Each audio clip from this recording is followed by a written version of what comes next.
as dumpster fire burns wild.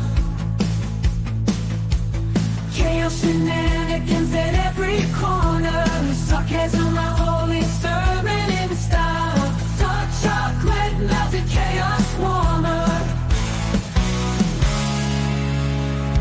Fighting this timeline with snark. Every soul welcome, but no recorders. Baptized by laughter in the dark. We stand tall, sporting fake orders. In the church of glory rise, with chaos and shenanigans bright. Chocolate and sarcasm uprise. Together we light up the night.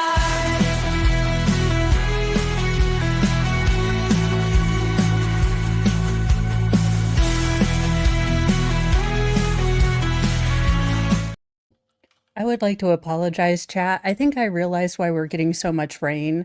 I am essentially doing a terrible Christian parody Wednesday night service in which we talk about Brian Kohberger. Yeah, that might be On that note, I do have a story straight from Final Form Jesus to restore faith in humanity. The key keep its grove, thou glowing shrine of thirst, traps, scams, and dollar signs. We chant in tones both grim and low, for virtue fled a long time ago. Kyrie eleison, Christe descendat, Final Form Jesus return in wrath. With six-pack listening, sword in hand, he cometh swift to cleanse the land. Now, Shizzy, I saw this article and I realized that the world was healing. I felt a lightness in my soul akin to, you know, what I'm sure Wednesday Addams feels whenever she cashes her check.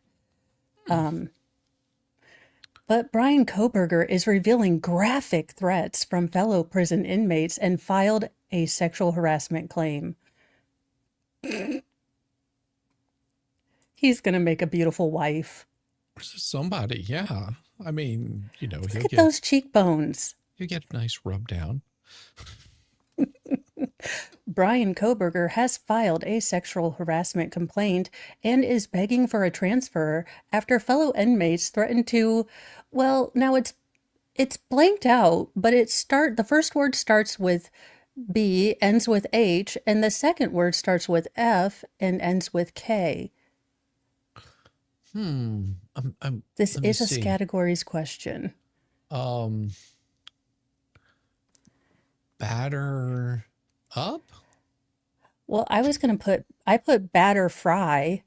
That could work. Batter fry. Making other crude sexual remarks to him within days of his arrival at Idaho's hellhole Security Max prison. Now, the convicted killer, barely made it one night in his maximum security prison cell before requesting to be moved to another part of Idaho's maximum security institution on July 30th. This little Fifi's got hurt. Oh. I'm a fan of film. Do you remember what happened to the crying new fish in Shawshank? Because I'm kind of okay with it. Yeah. It would be one thing, if he was innocent, but, it wasn't. He's no Andy Dufresne. No.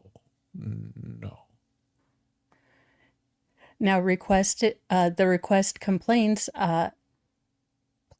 of minute-by-minute verbal threats and harassment, as well as prisoners flooding their own cells with toilet paper and water and other such mischief. And with handwriting straight from the movie Seven and dyslexia. What the hell? This man had advanced degrees or was going to? Let's see. Resident Brian Kohberger. As I continue the SPI phase, I wish to discuss if I may be transitioned to another AC SIG setting as bad is not engaging. No, I'm fearing for I can't read or spell. No.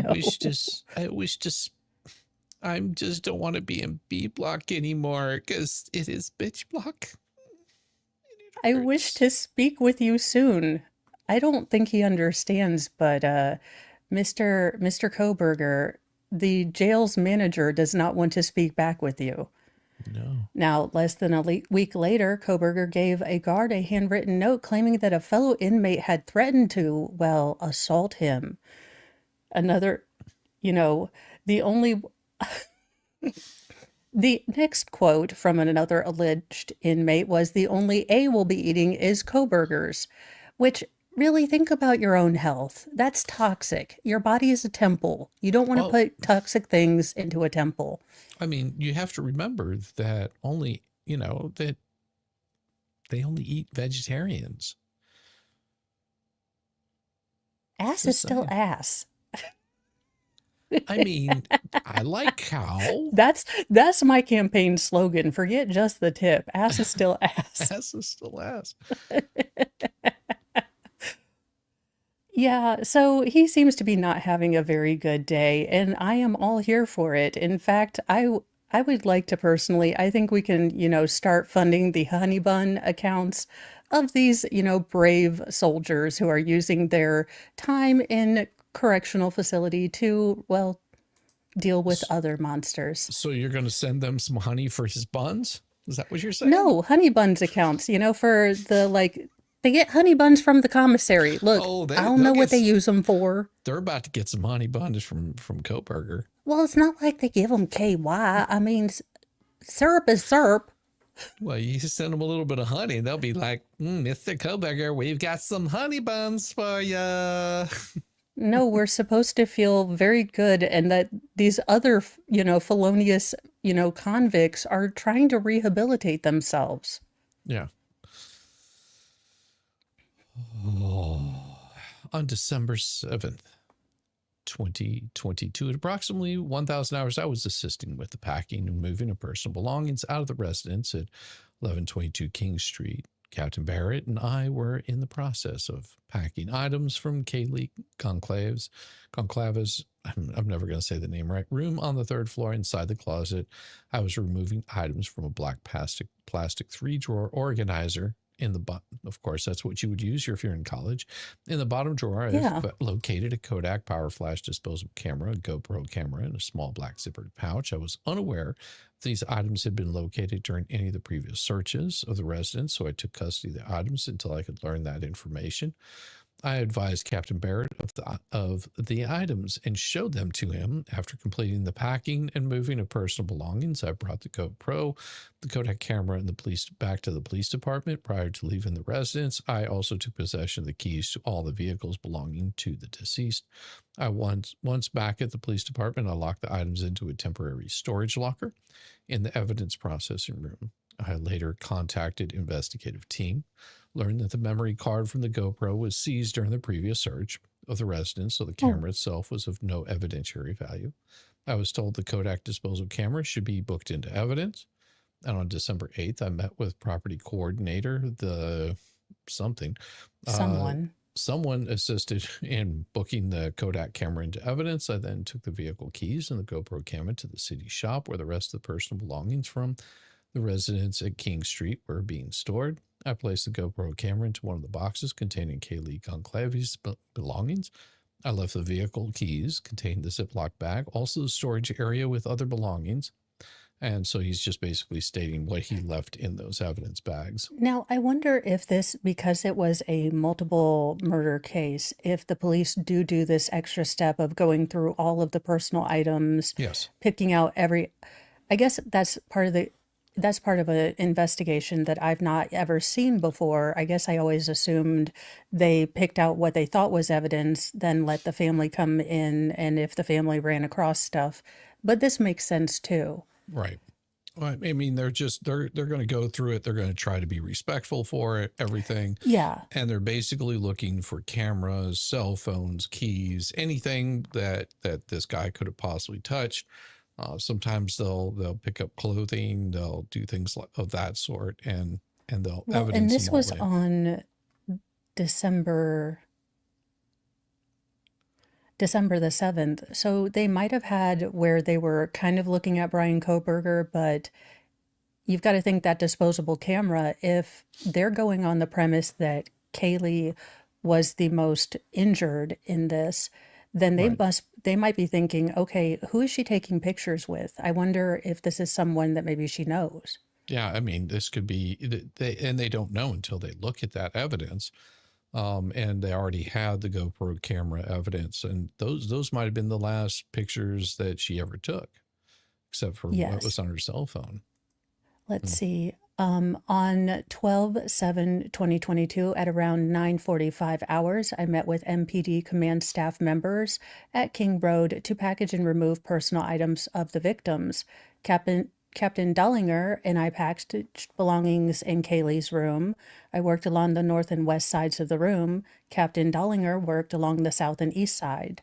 While I was packaging items, I noticed $125 in cash on the dresser, one $100 bill, one $10 bill, and two $5 bills, along with five $1 bills. Now, Captain Dallinger and I counted out the money and put it in a small clutch, then placed the clutch in one of the boxes and marked the box that had the cash in it. Both the captain and her initialed the box. After the personal items that were recoverable were packaged, we moved them to a U-Haul van and transported them to the Moscow City shop. At the shop, we unloaded packages into a secure building. So I Well, do like that they're being incredibly respectful right. and detailed. Yes, and also, noting there, here's $125. I need you to come over here and count it. Now, it wouldn't be uncommon whenever I was working as a mechanic that we would run across money, weapons, all kinds of stuff, and just in the general act of doing the work. Like, for example, yeah. pulling out an air filter. There was a time I think there was probably close to 10 grand in the guy's glove box. Oh, It was just in a stack of 100s, and it's just like, huh, boss, you get my shop foreman come over, and I would say, I just want it to be known that this is what I found. It's sitting right where I found it. I've got to take the air filter out, so if this money ends up missing, just know that we did find it. And if he comes back and says there was money there, just letting you know that it's there. We've also found, like firearms, opening up glove boxes. And usually I just would go out and say, hey, can you remove your firearm from the glove box? Because I don't want to have my fingerprints on it in case you decide to do something nefarious with it later. And yes. And another story that I didn't pull up, but because I'm waiting for it to further develop, it looks like several of the families have asked for more of the crime scene photos, especially including like room photos and any of the gorier photos, to be sealed. right. And I think that's perfectly. If anyone has a problem with that, I don't care. Yeah, These families deserve to have some privacy, have some right. dignity for their children. Yeah, I mean, especially if those were already used, they don't need to be on, America's Most Wanted or something like that, because they're still looking for this person to show the kind of gruesome act that had happened. But, they also probably want to remember their daughter for the lovely child that she was. Well, yeah, not to mention, you don't want to have to worry every time you open your phone that something's going to leak on X. And Mhm. I am a little disappointed because I thought that the state did a really good job. You would have thought that this would have been something that they kind of thought, okay, the public interest in this case is out the wazoo. We're going to have to dilute or release these things. You would think that they would have had a better communication with the parents as far as what was going to be released. And Right. to their credit, the parents probably never in their wildest dreams, were thinking that these things would be released. Right. Let's see. On December 6th, 2022, I applied and was granted a warrant for the user subscriber information associated with accounts that communicated with Kaylee with her Tinder accounts using the following identifiers. Now, on December 6, 2022, at approximately 15:19 hours, the warrant was served via the law enforcement portal. On December 7th, 2022, I received an email from Tinder stating that the data requested pursuant to the warrant was available to download. I logged into the law enforcement portal and began downloading the files to forensic computers located in the Secure Forensic Computer Lab at Moscow Police Department. I completed the warrant return receipt and affidavit. These documents were sent to the Latah County Prosecutor's Office to be returned to the court. I also emailed a copy of the receipt to Tinder. We matched, as was the originating email address associated with the documents.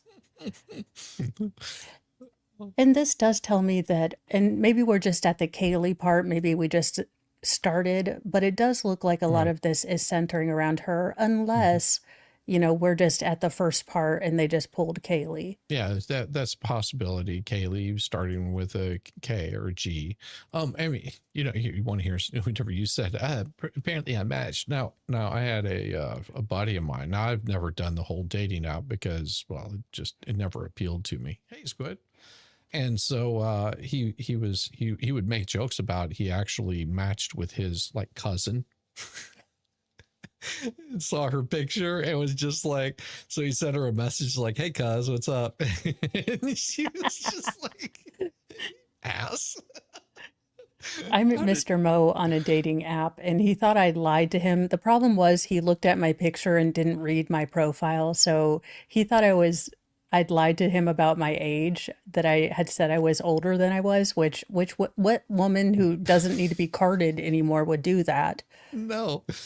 On December 6th. And he was like, you lied to me. I thought you were young. I thought you were older. I thought I was dating a mature woman. I was like, well, you should never have had that impression. Regardless of age. Regardless of age. On December 6, 2022, I applied and was granted a warrant for the user subscriber information associated with the Tinder account of Maddie, which the following identifiers and or phone number. On December 6, 2022, at approximately 15:19 hours, the warrant was served via the portal. On December 7th, I received an email from Tinder stating the data requested pursuant to the warrant were available to download. I logged in, downloaded it, interviewing the contents. I found that there was no recent communications with any other accounts. I completed the warrant return and sent it on its way. And thank you, QTC. And if I take a long time with your name, I have what is called letter stupidity. It is when I'm reading and I forget what those letter things are, even though I've been fairly acquainted with them for most of my life. So she might call you ecstasy, but it's okay. We know yes. who you are. Especially if she's pulling you up on the screen. As long as you don't add numbers to this craziness, we'll be okay. On 12/12/2022, at about 18:30 hours, I met with the Gonclaves at City Shop. I had previously arranged to release her personal property to the family at their request. I unlocked the secure evidence building and we moved 22 boxes containing her personal items that had been removed from, 1122 King Road into the vehicle. There wasn't enough room in the vehicle for all the items, so someone had to make a return trip. At that point, we loaded the remaining items, 2 purple totes, a clear plastic tote, and a yellow suitcase. And that really strikes me because if you are one of the many parents who are taking their kids to college, you saw all the totes. In fact, I still have totes in my car. Yeah. But that's what you do with all of their stuff whenever they're not home. You pack it all up in totes and then rent out their room. That just makes them feel so welcome. I know it's going to sound crazy, and my daughter doesn't believe me, but I called her and I was like, it's quiet. It's too quiet in this house. Now, granted, I still have a functional youngest, most feral, right. So it's not silent, nor will it ever be super quiet. But I'm like, no, I had my one quiet ally and she moved out. I need an apartment. And now I got no one to talk to.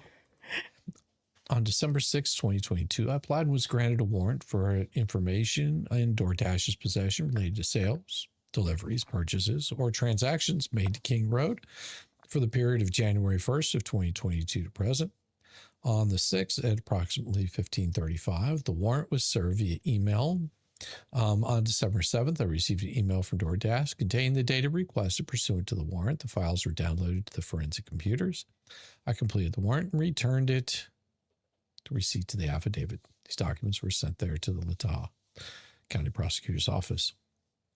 And I think this is the kind of mundane part of the investigation that a lot of people forget about, but they have to go through all of these things. DoorDash, how many things were you ordering on Amazon? Did you have, a Timu account? Yeah. I mean, all of this stuff is going to get dug through, which is why I recommend you have a designated friend, should you pass away, that will come and remove all incriminating evidence from your house. In fact, screw that. Don't hire a friend. Hire Mo's Friendly Removal. Do you have No, a bag of battery-operated boyfriends you don't want your mom to find if you should croak? And Let me know where it is, and I will take it out of your house before she gets there. Here's the problem I have with that is, and I would not have a designated friend. But you know why? Because I'm already gone. Doesn't matter. None of that matters. My mom can still probably ground me in heaven, so I need a designated friend. Well, no, but imagine this. You have a friend that deletes something that is most important, a communication that you didn't know about. See, everyone's saying, oh, I want you to come over, if something happens to me, I want you to delete everything. Well, what if they were the ones that committed the atrocity against you? So they've got access to all your stuff. Entrap AI to become my friend. Make sure it doesn't turn on me, and then have it delete incriminating evidence. But only the incriminating evidence. Leave my hilarious, dark, and twisted stories for everyone to read at the memorial. Squid, battery-operated boyfriends. I'm just saying, if you have a bag of bobs you need me to get rid of before your mom comes to the wake, I'm your gal. As long as they have been chewed on. Look, I'm using a hazmat suit. I am charging your estate. And I might take pictures and add googly eyes. Just letting you know. So, I am big and too close into the sun. On November 18th, 2022, I logged into Uber Law Enforcement. Uber Law Enforcement? Oh, okay. Uber for law enforcement. I was like, hello, I'd like to order a police, please. I think I'm going to need some restraint. Uber law enforcement, please. My wife is being very mean to me today. And submitted an exigent preservation request for any location data associated with a driver named the name that picked up, I think, Kaylee and I want to say Maddie. Right. When they were, so they're getting all of that. Now I got a screenshot received from someone from the Uberverse that showed messages which appeared to be from the driver's phone and Kaylee. The name of the recipient is Kaylee Uber. Now it is unknown if G was on duty with Uber at the time of him picking up Goncalves and Maddie Mogan. Uber stated that if the driver was on duty, it would show the location of the vehicle. If the driver was not on duty, Uber would not have that data. I was informed by Uber customer service that it's common if the driver requests or provides personal transportation services. Right. So he received the email, he downloaded it, and, did all that jazz. Yeah, because, and I don't know that this is exactly how it works, but a lot of times if you've got, an Uber driver and you really like the Uber driver, you might want to say, hey, I'm going to be getting out of the bar probably about 1 o'clock. Are you going to be still on duty? And it's like, no, but I'll still be around. Do you want me to come pick you up? Yeah, I'll just pay you, Cash App or something like that if you'll do that. So I have a designated driver and I know you and I think you're fine. Yeah. But, also be wary of that because you might end up with some creepoid that does that kind of stuff, becomes really friendly, and then they can't track them. Yeah. So if it weren't for creeps, the world would be great. Yes. On December 1st, 2022, Corporal Payne and I asked if I would assist with interviewing members of Ethan Chapin at the Latah County Annex building. I arrived and spoke with, I'm going to say Mo, Ethan's friend. I introduced myself to Mo and told her that I'd be recording our conversation so I would not miss anything she said. Well, Mo filled out an adult victim background questionnaire, which I reviewed before speaking with Mo because Mo would not be giving her demographics to fucking the government because the government knows my demographics. Mo would be going full Dale Gribble. I refuse. Is this an admiralty court? We'll just say Mogu. Well, and Mogu listened Ethan because Mo would never do this. Listened Ethan as being easygoing, positive, friendly, funny, and stated he did not have any negative issues or negative feelings with anyone. Well, Mogu listed the following people as being the people who Ethan spent the most time with: Zaina, K, R, L, M, N, O, P, Q, R, X, T, U, Y, Z, and E, and A. And Mogu told me the following about the people who Ethan was closest to. Zaina. Ethan and Zaina have been dating for about 1 year, met through school, and Mogu has known Zaina for 1 year and met her through Ethan. Mogu talked with Zaina once during Rush, but never hung out with her until Zaina started dating Ethan. She partied with Zaina, but never hung out with her outside of that. And Zaina was a junior. We had lots of friends and knew most of the campus. Mogu met Zaina's dad briefly during Parents' Weekend. Never met Zaina's sister and never heard anything factual about Zaina's mom, but knew that Zaina did not have contact with her. Well, Ethan would often spend time with Zaina while she was at work and at Mad Greek. And Ethan and Zaina never mentioned having any weird feelings about anyone, customers or employees at the Mad Greek. Well, Ethan never said anything negative about his relationship with Zaina to her. And in the fraternity, Mogu does not know much about these crazy people, although somebody was a farmer from California, but she wasn't sure. Ethan would spend a lot of time with this person that was from California, and they met through the fraternity. Ethan and Paul were very similar. I'm just guessing names. It could be Pat. It could be Pinky. Well, we'll just call him Pinky. Ethan and Pinky. Ethan and Pinky. Pinky and the Brain. We're very similar and would Yes. often watch football together on Sundays. And Pinky lives at this address we won't tell you about. Well, and Ethan would hang out with Pinky 3, 4, 5 days out of the week. They were like friends. When Ethan would be with Pinky, they would spend time trying to take over the world at Zaina's Yes. residence, Pinky's residence, and several apartments at the Whites. Well, A, E, and J, and D apartment on the second floor, left side. The other apartment at the Whites was CAUNT, Ethan's, and unknown last name. I don't remember who that guy's last name was on the right. Well, and K was one of Ethan's closest friends. When Kay lives in this other place and well, Mogu stated that, Killer and Crappy and Paul or Pinky were Ethan's closest friends. They did not see any drug use amongst any Ethan's friends, but said they drank a lot, which was normal for the fraternity life. Come on. Well, HJ and stating EA and the person with the BITCH and the D came to their house in the morning of the homicide. Ethan golfed a lot with J and Johnson and Johnson, and E would come to their house over the past summer several times and hung out. Well, Ethan never had any issues with J, and Mogu never heard or observed even Ethan get into any fights with anyone. Ethan never confided in her about having problems or frustrations with anyone. Ethan never mentioned about having any issues with any of the girls who lived with Zaina. Mogu spent time at Zaina's house and never observed any issues between any of the roommates. Mogu said she did not know Maddie or Kaylee well and said she knew Bitch and Dick better, but Mogu thought if Ethan did have anything he needed to talk about someone, he would most likely speak with their housekeeper, Helen, or Zaina, because he saw them daily. And Mogu said Ethan was an open book and not a private person. And Mogu asked if he knew what Ethan did on Friday and Saturday, November 11th or 12th. Mogu said, well, she's not sure what Ethan did on Friday. Mogu said on that time that the Whites possibly at Jay and Egu's house or apartment. Mogu said from 19 to 2000 hours. Mogu said they drove to Hunga Dunga in their vehicle. This date, HIJK and his date RMNOP said by their sorority that this was a private event. Mogu told me she knew they occurred while they were at the event. Mogu said they all left Hunga Dunga in the same car. The name's going to kill me. And drove to her sorority where the girls included her, got out, went inside, changed clothes, got naked. It was like a sorority house on steroids.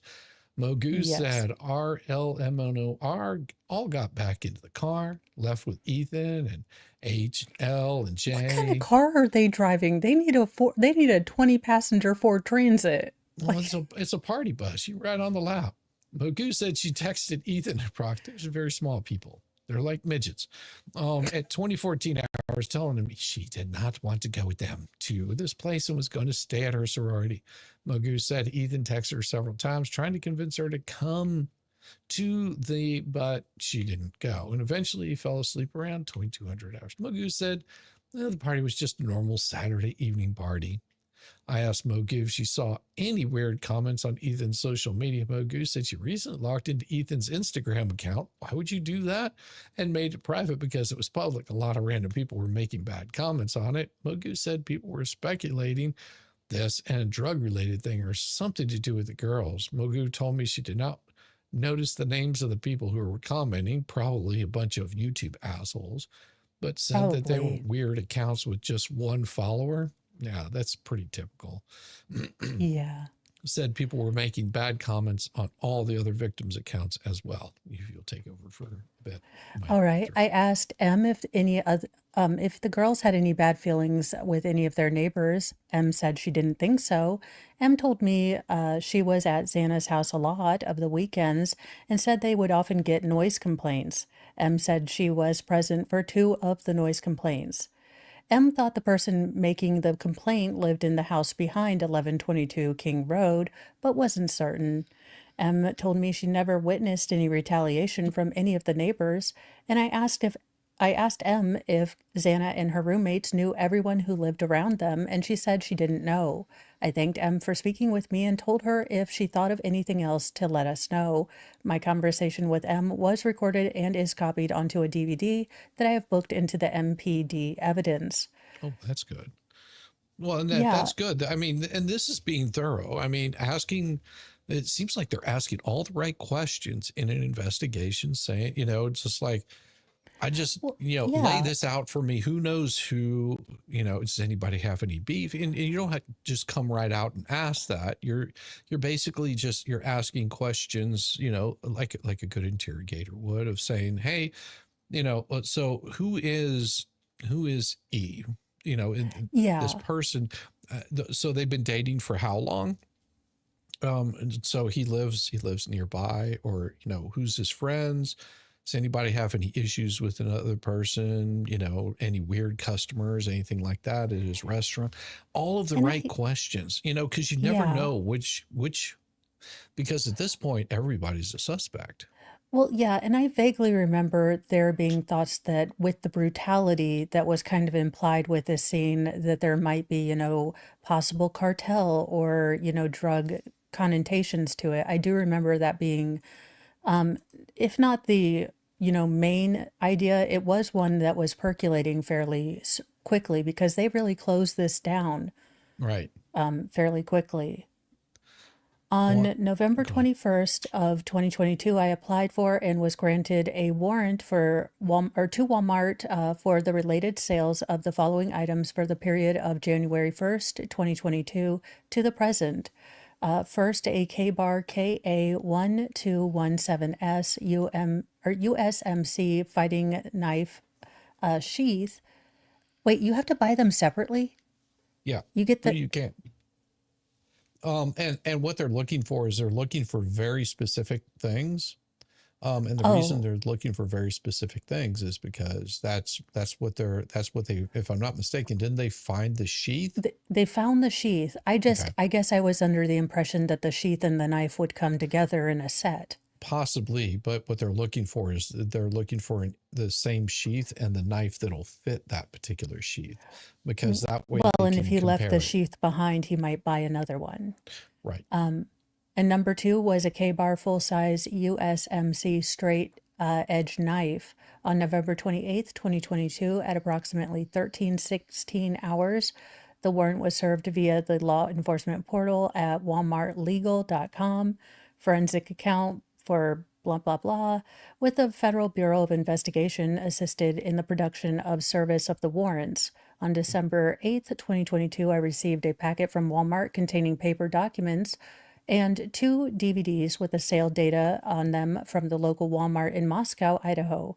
Now, these files were downloaded to the forensic computers located in the Secure Forensic Computer Lab at Moscow Police Department. On December 9th, 2022, I received notice from FAD that the data requested pursuant to the warrant was received. The data files were downloaded to the forensic computers in the, Moscow Computer Lab of Science. A warrant returned receipt was given, all that jazz. But again, this is the kind of tedious work that people don't realize that go in. But if they were to fumble on any of this, if the defense were to find out, oh, well, we got this from Cletus Joe down at the Walmart, he just burned us off a CD, and I'll bring it in. I mean, you have to have a chain of custody. You have to have Yes. all of this. And most likely what they did is they reached out to Walmart and they said, listen, we need any receipts of anybody buying a K-bar knife or sheath, and at any point in time in the past year, 2 years, whatever it might be, because for example, this might be a newer knife sheath or something like that, and they can sort of track that back because, hey, it might have not been made before this date, so I don't have to look for one that's any newer. I'm looking for an older one, and let's go back to whenever this was first made, and then Now, would that it have way. to? Would it have to be a federal case in order for them to search the entire country? Or Well, if they go to Walmart, can they go walmart.com, which is yeah. inherently, worldwide? Yeah, they have a law enforcement wing of it, served via law enforcement portal, walmartlegal.com. So basically they reached out to them. They said, we're not looking for anything across the country. We're looking for this particular area. Hey, Jack Buck, how's it going? So that's what they're looking is for this particular area. Then they probably narrowed it down to Idaho and like maybe the surrounding states. Because they're not looking for somebody in New York that purchased one. They're looking for who would have purchased one here. Anybody that went to the store in the local Kmart or Walmart, because there's probably only one, said, do you have anybody purchasing a knife on what date?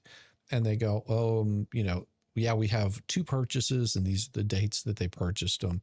We'll send over the DVDs of when those people came through and you can see if anybody pops out at you on those dates. So, I mean, there is some watching that they have to do. Yeah, and this makes sense that they would have to kind of go through that and look at everything. And it's not out of the realm of possibility that, you would buy something at your local Walmart, and not really think about covering your tracks because you're at your local Walmart all the time. Right. On 12/12/2022, Inspector Detective Lake asked me to request information from U of I OCRI regarding a grape involving U of I students that was reported in 2021. I emailed the request to KN with U of I Office of General Counsel. On the next day, I received from D&E a U of I OCRI indicating she had the information I requested. I met with E in her office at about 12:15 and provided her with the USB flash memory drive. Sent the information to the drive. She copied the information to the drive and they gave it to me. That same day at about 12:30, I returned to the police department, gave the flash memory drive to MD with the FBI. So that's pretty solid. It's just like, is there a grape incident? Let's get that information because it could be the same person. See if there's any ties to it. I mean, they don't know at this point. They're covering all bases. Damn it, they are so thorough. Any defense attorney is going to say, well, why didn't you suspect this? If they didn't look into this, if they didn't, give it a once over, that's reasonable doubt. Well, why didn't you look at this? You had a quadruple murder and you didn't look at a violent assault on a young woman in the same locality. Yeah. I mean, and it may come back to just like, yeah, it was, the guy was 4'2" and he had blonde hair and blue eyes, which would look nothing like Kohberger. So, No. We're looking for someone with bushy eyebrows. It doesn't quite fit in. On 12/2/2022, the FBI tip line received a call from a K-Bar employee, MD, referencing LMM. M had contacted earlier on 12/1/2022 by an ISP detective Boone and Barrett due to his name being provided by K-Bar on a list of people who had placed orders from K-Bar. D stated a call taker, BJ, from K-Bar received a strange phone call from M on 12/1/2022. Bet he did. Jay provided a written statement about the conversation and what that entailed. Now, Jay said that she answered the phone with a normal greeting directed by K-Bar. Now, M interjected when she asked about his concerns about the call and stated that we'll get to that later. Now, Jay went on to tell M why the order was canceled. M stated he understood and never put his phone number on orders to prevent phone solicitation. M then abruptly asked, what can you tell me about the 2 feds that showed up on my door today, questioning me about my recent K-Bar order? Oh God, to not be the customer service on the end of that line. Do you know why the feds were here? Well, and think about that, because I thought this was like a private sale, and why are the feds on my door right now? Here's the thing. If I went and purchased something, say I purchased some bananas and somebody showed up on my doorstep, a fed, asking me, why did you purchase bananas from this place? I'd be like, because I wanted bananas. What in the hell is your deal? But now if they said, why did you purchase this knife? I'd be like, why are you on my doorstep? Because do you have a warrant? Yeah. Do you have a warrant? Because this is really weird. Yeah, I'd probably be calling K-Bar too. Now, Jay stated she didn't know what M was talking about as she had no knowledge of the investigation. M then stated something to the effect of, a K-Bar sheath was left at the scene. Now, Jay stated she did not know anything about the situation and asked M if he wanted to complete his order. M stated he was a, quote, collector, end quote, and, quote, had enough for now, end quote. He also added he better hold off until things die down a little, which is maybe not something you want to say on a recorded customer service phone call. What's Kohberger's first name? Brian. Oh, I'm sorry. It was slipping my mind. I'm sitting there going, so if it was Mike, then I'd be like, oh, crap. Yeah, Sorry. but possibly don't say, I'm not going to buy any more knives until this situation dies down. That's why you got a call that's why you got the feds showing up at your door, okay? Yeah. Until this dies down. Yeah. I mean, you're just killing it there, buddy. Good job. M then ended the phone call. I spoke with detectives Boone and Barrett on 12/2/2022 and asked them if they had mentioned the knife sheath. Now, both detectives stated that they didn't mention anything about the sheath and that their conversation with M had been very routine. They did not record their conversation. I called Jay back on 12/13/2022 and asked her to tell me about the call with M. Jay reiterated the contents of her statement. However, she stated M had told her, quote, a K-Bar sheath was left at the scene, end quote, and added M told the investigation, M told her of the investigation into that. So this, I think, was something they were trying to keep back from the media. So the fact that he knew it was very concerning for the feds. Yeah, but it was the investigators that gave that up. That's the problem. That's why he was just like, they're the ones that mentioned something about a damn sheath. Now, that's what they said, and I don't know what the hell this is about, but apparently there was a K-Bar sheath left at the scene. What scene are we talking about here? Because yeah, can you just imagine this random hello, K-Bar services, how can I help you? And he's like, why the hell are 2 feds in my house? Yeah, why are they knocking on my door? I don't understand. And why are they telling me there was a K-Bar sheath left at the house? I got my own K-Bar sheath. I don't need another one. He's like, I am a collector. I have the sheath, I have the man purse, I have the crossbody, and I have the backpack, damn it. Oh my God. On 23, 2022, I applied for and was granted a search warrant for Queen Road, the residence of JS. The warrant was based off the following information. Sorry, I'm embiggening into the... Oh, well, now we're screwed. No, I'm just looking. Ta-da! Oh, sorry. I was just like, what am I looking for here? Well, I was trying to embiggen it. Hey, it doesn't take much for you to embiggen it, Mo. I'm just saying. OFC House and I responded to Queen Road approximately 10 o'clock on 11/15/2022. We walked on the common walkway, gently holding hands in front of the door to S's apartment and observed the exterior of the door. I gave him a rub around the shoulders, and the area around the door had numerous spots of dried fluid, which appeared to be rust drops from a metal roof above the apartment's door.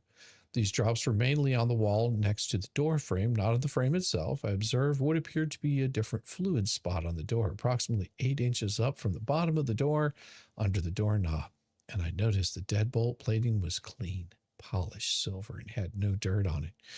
I walked away from the door in order to conduct an interview with on a possible witness. OFC House and several members of the ISP forensic unit, to include Detective Hugh Powell, walked back to the Queen Road and met back up at OFC's house. And a short time later, they told me they believed the spot of dried fluid on the door displayed similar characteristics to that of dried blood. Namely, Detective Powell stated the spot displayed a cracking texture common when blood dries on the surface. The spot also displayed a similar drop pattern to the blood spots found on the banister wall and the wall in the stairwell to the ground floor, which I observed on King Road. OFC House also told me he took several other doorknobs and deadbolt plates on the doors in the same apartment complex, all of which had a fine layer of dust. OFC House also confirmed S door did not have the same layer of dust, as though it had been just cleaned off. I returned to MPD and notified by Detective Vargas, who was reviewing security camera footage by the owners of the Linda Lane, of possible footage of someone walking by the cameras at 0350. 11/13/2022. I watched the film with Detective Vargas. It was just a man-on-man film. The camera showed the parking lot of Linda Lane, which is situated directly south of Queen Road. The frame captures a portion of the Queen Road parking lot in front of this place, but does not capture the apartments themselves. The area around Queen Road is also much darker than Linda Lane, perfect for making out.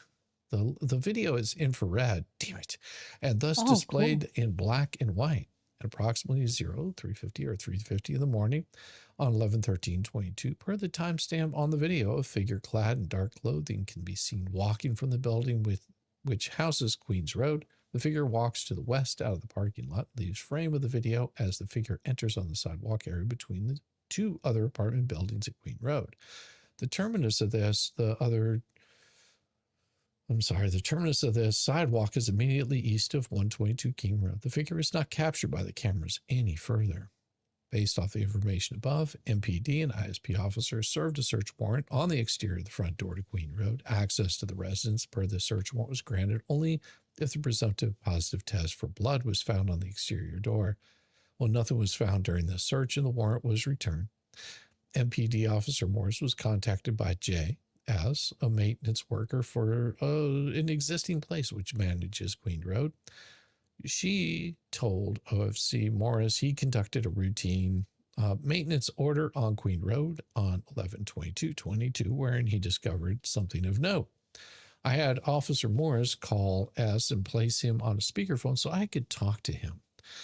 As I asked, what a day, I asked S to tell me what he found. S told me he and another maintenance worker entered the apartment on 11/22 in order to check on a water quality complaint made by a tenant.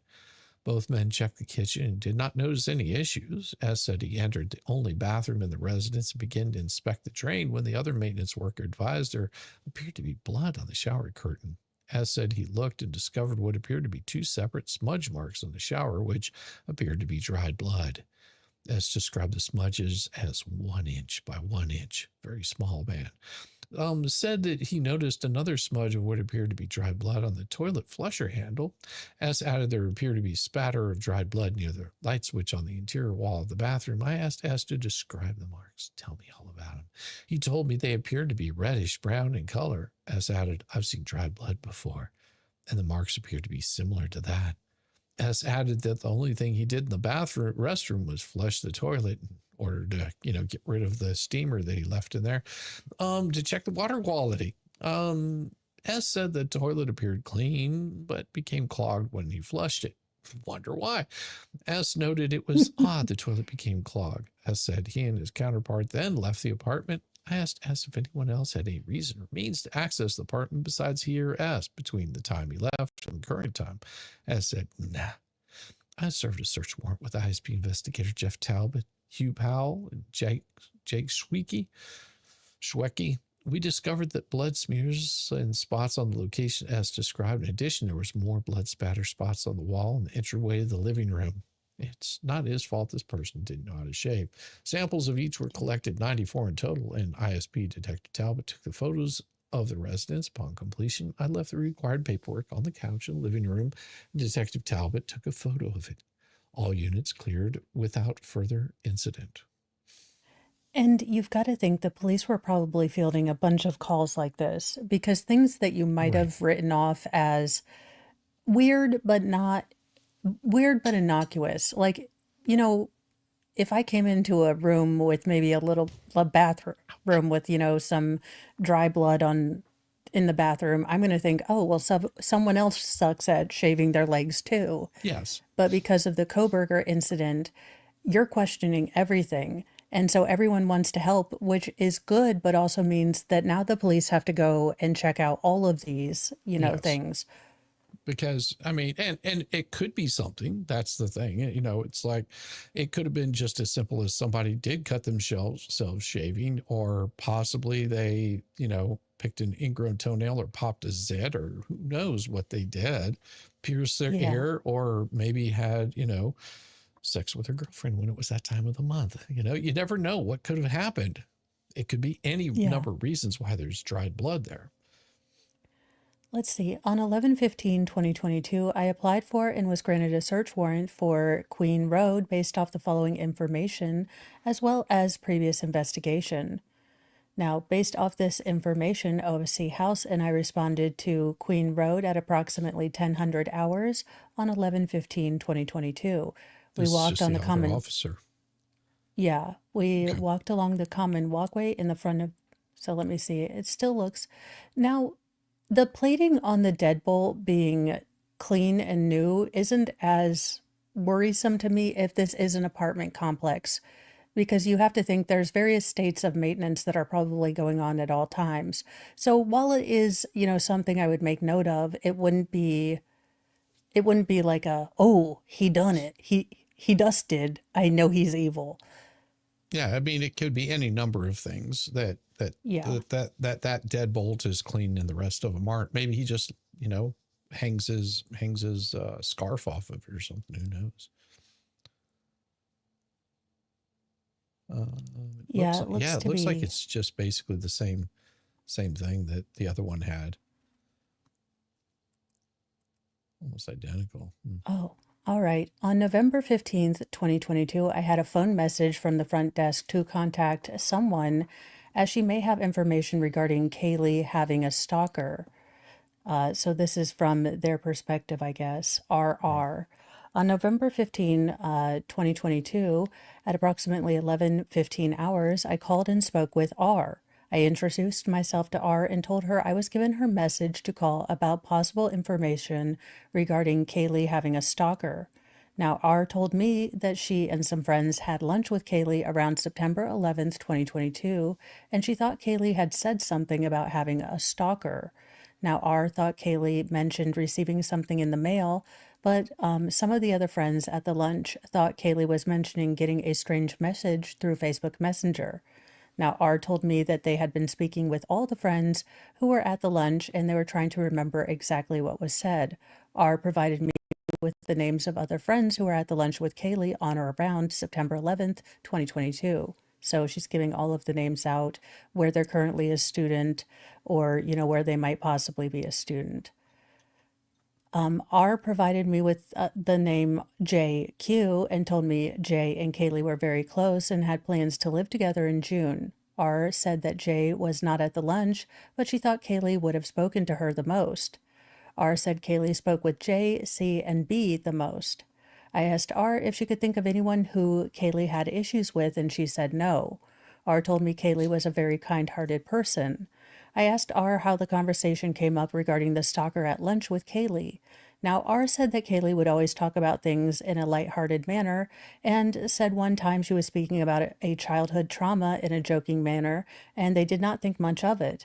Now, R thought the stalker topic was just brought up at some point during lunch conversation, but she couldn't remember how specifically. I thanked R for the information and told her to contact us if she remembers anything else. Now, this is from JQ. This is going to be from R, the closer friend that Kylie was going to talk to more. Right. Now, on November 15th, 2022, at approximately 14:30 hours, I called and spoke with JQ. Now, Jay told me she and Kaylee had plans to move in together in June and said she spoke with Kaylee often. I asked Jay about the topic of Kaylee having, or said she had a stalker. Now, Jay told me she remembered Kaylee mentioning something about a stalker, but could not remember any of the details. Jay said she last saw Kaylee on the weekend of October the 3rd, 2022, when she came for a visit to attend U of I football. Now, Jay said she also visited Kaylee around the weekend of June 14th, 2022, and didn't think that Kaylee mentioned having a stalker on either of those weekends. Now, Jay thought the topic was brought up sometime during the previous school year around May. I asked Jay if Kaylee, shared any information with her of having problems with anyone, and she said no. Now, Jay told me that she did not know of anyone who didn't like Kaylee or would have it out for her. I asked Jay if Kaylee mentioned having any potential love interests or if she was seeing anyone. Jay told me she, when she last saw Kaylee on the weekend of October 3rd, she said that she wasn't seeing anyone or sleeping with anyone because those are two very different things. I have learned, apparently. Apparently seeing and boffing are completely different levels of relationshipness. Yes. Yeah. It would be. I asked Jay what she knew about JD, Kaylee's ex-boyfriend. Now, Jay told me Kaylee and Jay still loved each other, but didn't have any hard feelings against one another. Jay said that Jay and Kaylee started dating when they were younger, and Kaylee broke up with Jay so she could grow up a bit and experience other things. Or get Which some is a boffing smart done. idea. I mean, it's also one of those where it's just like, I don't want to get married right out of high school kind of thing. Well, So yeah, let me go out and experience life a little bit. You experience life, and if things work out or we meet up with each other and we enjoy it, then let's go back together. Yeah. Let's see. Jay Jay said, said at first the breakup was hard for Jay, but they remained friends. Jay said she didn't know the other roommates, that well who lived with Kaylee. Jay said when she visited during the weekend of October the 3rd, there were a bunch of people at Kaylee's house, but no one really stood out. Jay told me she was with CW and handed the phone to C so I could speak to her. CW makes wow. terrible teen movies. Yes. I told C I had spoken with R about the lunch they all had with Kaylee and the topic of the stalker. Now, C said that she and her friends have all discussed the stalker topic and could not remember exactly what was said. I asked C if there was anyone that Kaylee spoke to her about, and she said no. Now, C told me she graduated from the university last year and was not in Moscow and did not spend that much time with Kaylee. C said she didn't know anyone who did not like Kaylee or had it out for her, and she didn't know, Kaylee's roommates all that well. I thanked C for speaking with me. C gave the phone back to Jay, who told me I should speak with Kaylee's friend NG, and said that N and Kaylee spent a lot of time together. Look, Kaylee is an outside cat, and I adore that for her, but See, if I were to croak, y'all would only have to talk to like 10 people, okay? Well, and you know, and this isn't uncommon. Like, and this is it's really interesting because my wife talks about one of her friends, and she had well, it was actually two friends. One of them was a roommate, and the other one was just someone that would come by and harass them all the time. Because it's like, come on, let's go, we hang out, you know, because she wanted people to come hang out. She enjoyed doing that, and also, you know, you've got greater chances in a group of not having some, you know, creepo bothering you. You've got your girls Yeah. there that are going to help back you up. So it wasn't uncommon for her to grab a couple of girlfriends and just go do some stuff. And my wife said, you know, there'd be times I'm just wanting to relax and chill and, you know, knit or something. Who knows what she was doing at that time, or probably smoke weed, who knows? Eh, You know, it's college. But you know, it would be like, you know, this person would show up, be like, no, come on, let's go hang out. And, you know, we're all going to do this. And, you know, like would really pressure her to get out. And she said it was probably one of the better things that she enjoyed doing, because, you know, it wasn't that she looked forward to it, but after the first couple of times she realized, you know, this person's just using me to get out and do stuff. Like they're actually getting me out of my shell where I get out and meet yeah. people. And Yeah. that's, so it's not a bad thing. So those of We you need that a might be, world full of outside cats that drag us inside cats outside once in a while before we go all Howard Hughes. yeah, exactly. And you also see how, because again, they don't know who has the evidence. So this is how an investigation is supposed to work. You talk to, you know, X, Y, and Z. They give you, you know, ABC's names, and then you go from there because it's just widening that circle who might know something. Right. And you know, I think about that in the aspect of if Kaylee was like this person, how it would be that everyone would be like, no, everybody liked her. I mean, nobody had any hard feelings towards her because she was just outgoing and talked to everybody. Yeah. Like it wasn't like she viewed anybody beneath her. It's like, no, you know, come hang out, let's be friends. Whereas Yeah. if it was like in my wife's case, more of the inside cat, it'd be like, well, I mean, there was a lot of people that really didn't like her because, you know, she was sort of secluded and quiet and didn't really talk to anybody. Yeah. So, I mean, we could never tell what she was thinking. So, I mean, somebody might have been stalking her, but, you know, she never talked to anyone. One of those cats that Jem, meows. this is me. Yes, it I doesn't am go. definitely one of those cats that meows at the door for ages to be let out and then doesn't go out when it's open for me. Yeah, Yes. Yes, yeah. I'm like, no, I need to potty. I need to potty.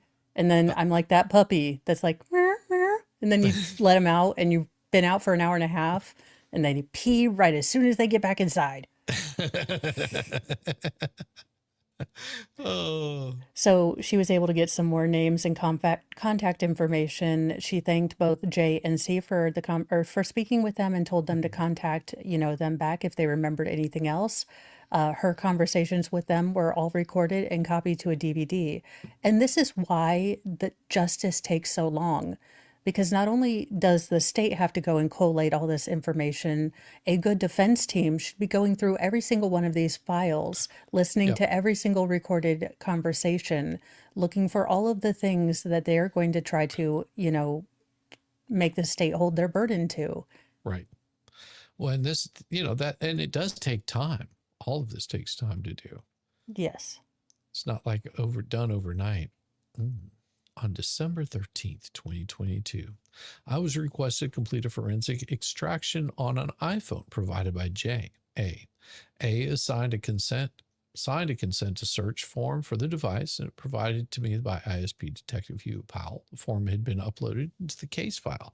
The phone was powered on. I placed it into an airplane mode to protect any potential evidence on the phone from being removed or remotely deleted. I took photos of the evidence and attached them to the case file. The phone required a passcode to access the data on the device. A provided the passcode of "Love is in the air" to examine the Yes. iPhone, but I looked for identifiers, indication of use and ownership. The device was black in color with a black color case. Device was running iOS 15.1 and showed a model number. The name of the phone was J iPhone. The phone had a serial number of 12345 and IME of 877-654-4321. It showed the user as Jay with an email of j@gmail.com. The phone number assigned to the phone was Jay's number. In continuing Yeah. with my examination of the phone, I made the following changes to the phone settings. Auto lock was turned off. These changes allowed the phone and the forensic computer to communicate and share information properly. Phone was then connected to the forensic computers, running the following forensic software tools. This extraction was also saved to a computer located at the secure computer forensic lab at Moscow Department. Examination of the data will be conducted at my earliest convenience. The phone was returned to A. And so that's all they needed from that particular one, was just a quick search of the phone and download the data, and then they move on with their day. Okay, let's see. On 12/13/2022, approximately 2000. No, just 20 hour. No, look, I can't do numbers tonight. Don't force me on this. It'll come to me. Reason number 37 and 3, I never became a police officer. 8 o'clock. Yeah. Look, I knew it was 8. I wanted to sound smart, but then I ended up not sounding smart. Welcome to my professional job. SP in Idaho at the blank, P had called me several days earlier to report some information he had regarding the quadruple homicide. I asked P if the information he would be sharing would be dealing with one person, and P told me it would. I asked P if I could get the individual's name. P told me the person's name was G or G, now later identified as GM, and it looks like they'd passed away in 2003, which makes them posthumous. That could be that they discovered somebody else had maybe passed away in the same manner. And oh, that makes sense. That we're just like, they died from a knife wound. That's all I know. All right. Pete told me he didn't know the individual's last name, but believed he knew where he lived. Now, Pete told me he lived in the blank apartments. Pete told me this apartment is just off blank avenue, then turn onto blank lane, and then right onto blank street. And the apartment is across from the blank blank. Now, Pete told me that G lives in the blank apartments. He began explaining to me he had done a lot of work for DK, who is the prior owner of, I guess, the apartments. Now, P told me he's been a friend of the family for many years and has done handyman jobs in the past for D. Now, P told me in 2020 he drove D and his daughter L and G up to the place the family goes for the vacation most of the year. Now, or every year, sorry.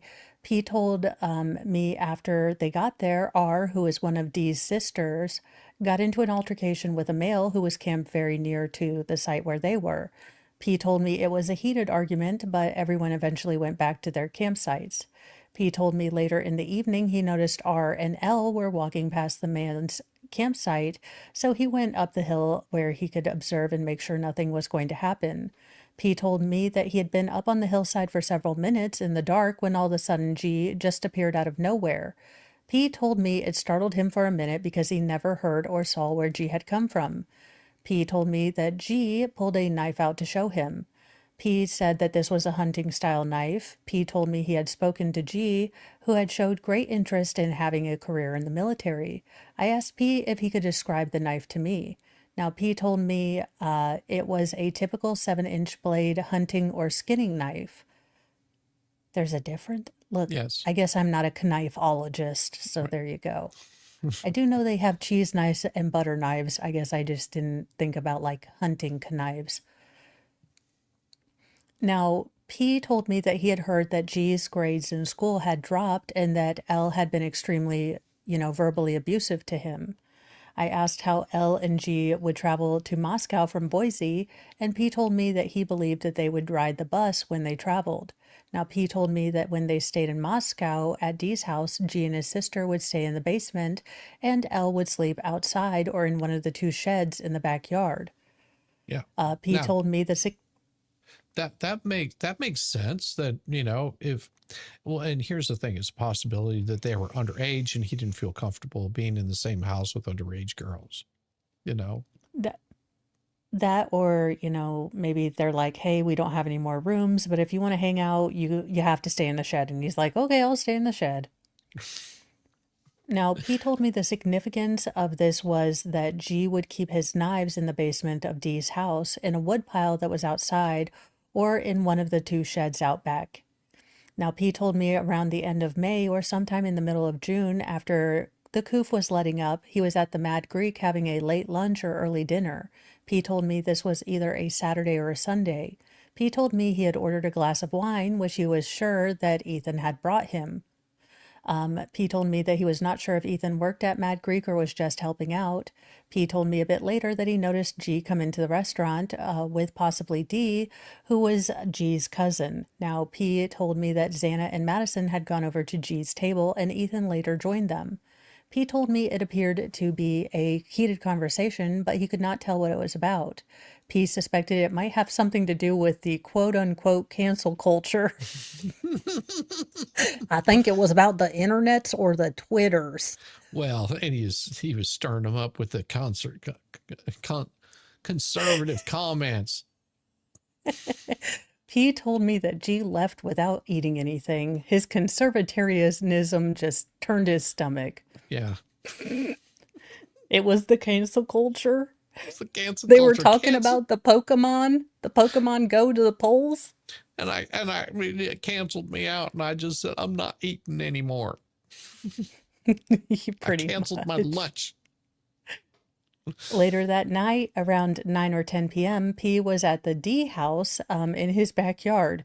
P said that L was extremely drunk and she was yelling at G. P said she stated, quote, "You're just a loser and you're going to spend your life in jail. You're ruining your life."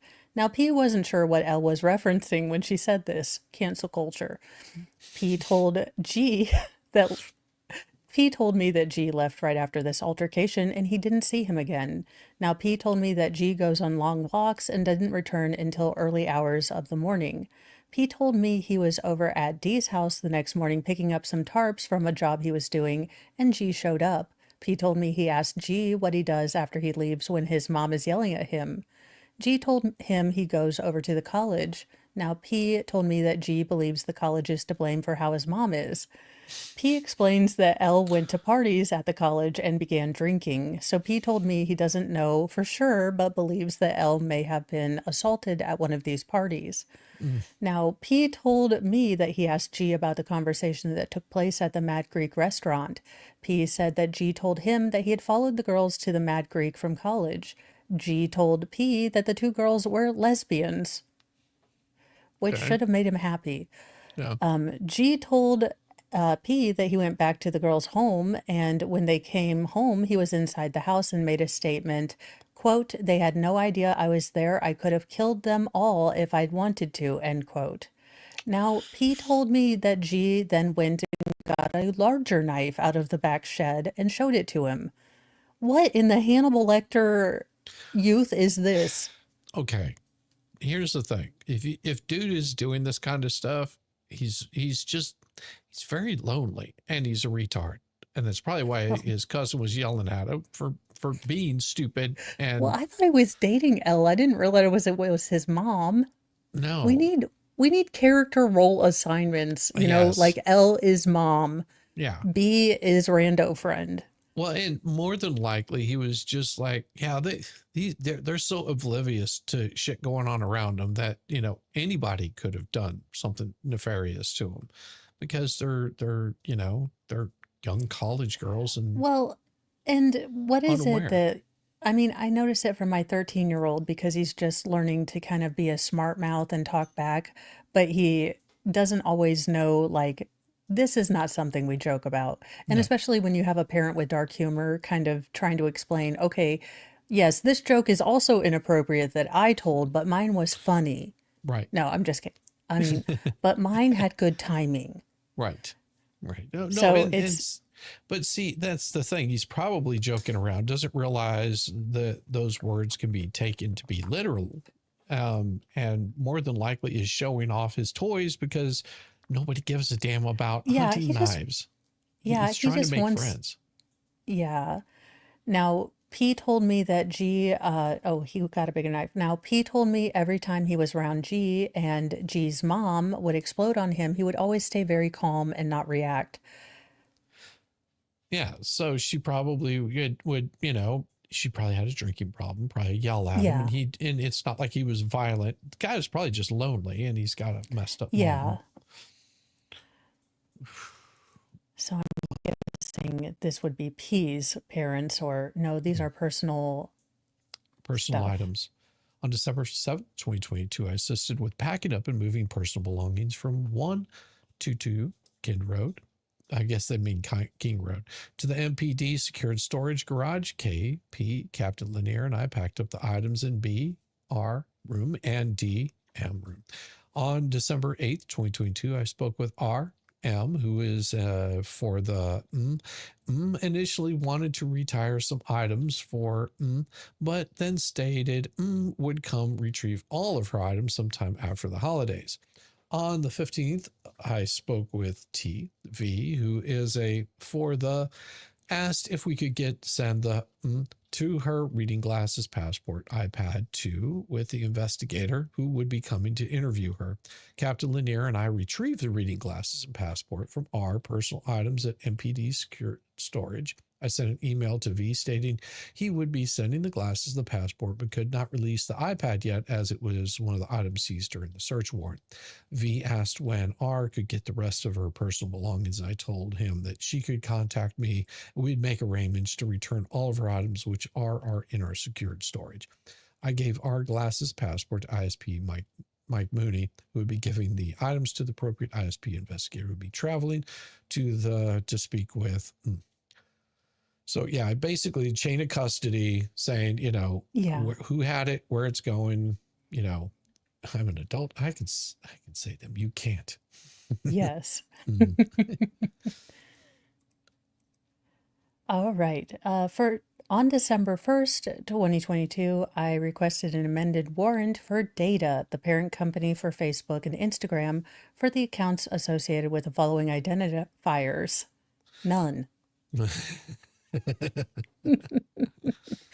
So this is essentially the same thing we've seen on a lot of things. Now, it does look like this was for JD, and the only JD that I've remembered would be Kaylee Gonclavy's ex-boyfriend. Right. And it would seem that they would probably look at his Meta accounts. Right. So on December 8th, 2022, Meta sent an email stating the files were ready to download. I logged into the portal, downloaded the files provided pursuant to the warrant.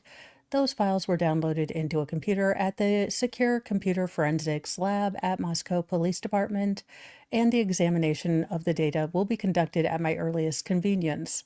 Which So there's a again, lot of my earliest convenience because they're slammed. yeah, I mean, you've got just the 4 victims and all of their various social accounts. Then you've got all their friends. Then you've got the people. additional roommates. Then you've got the family.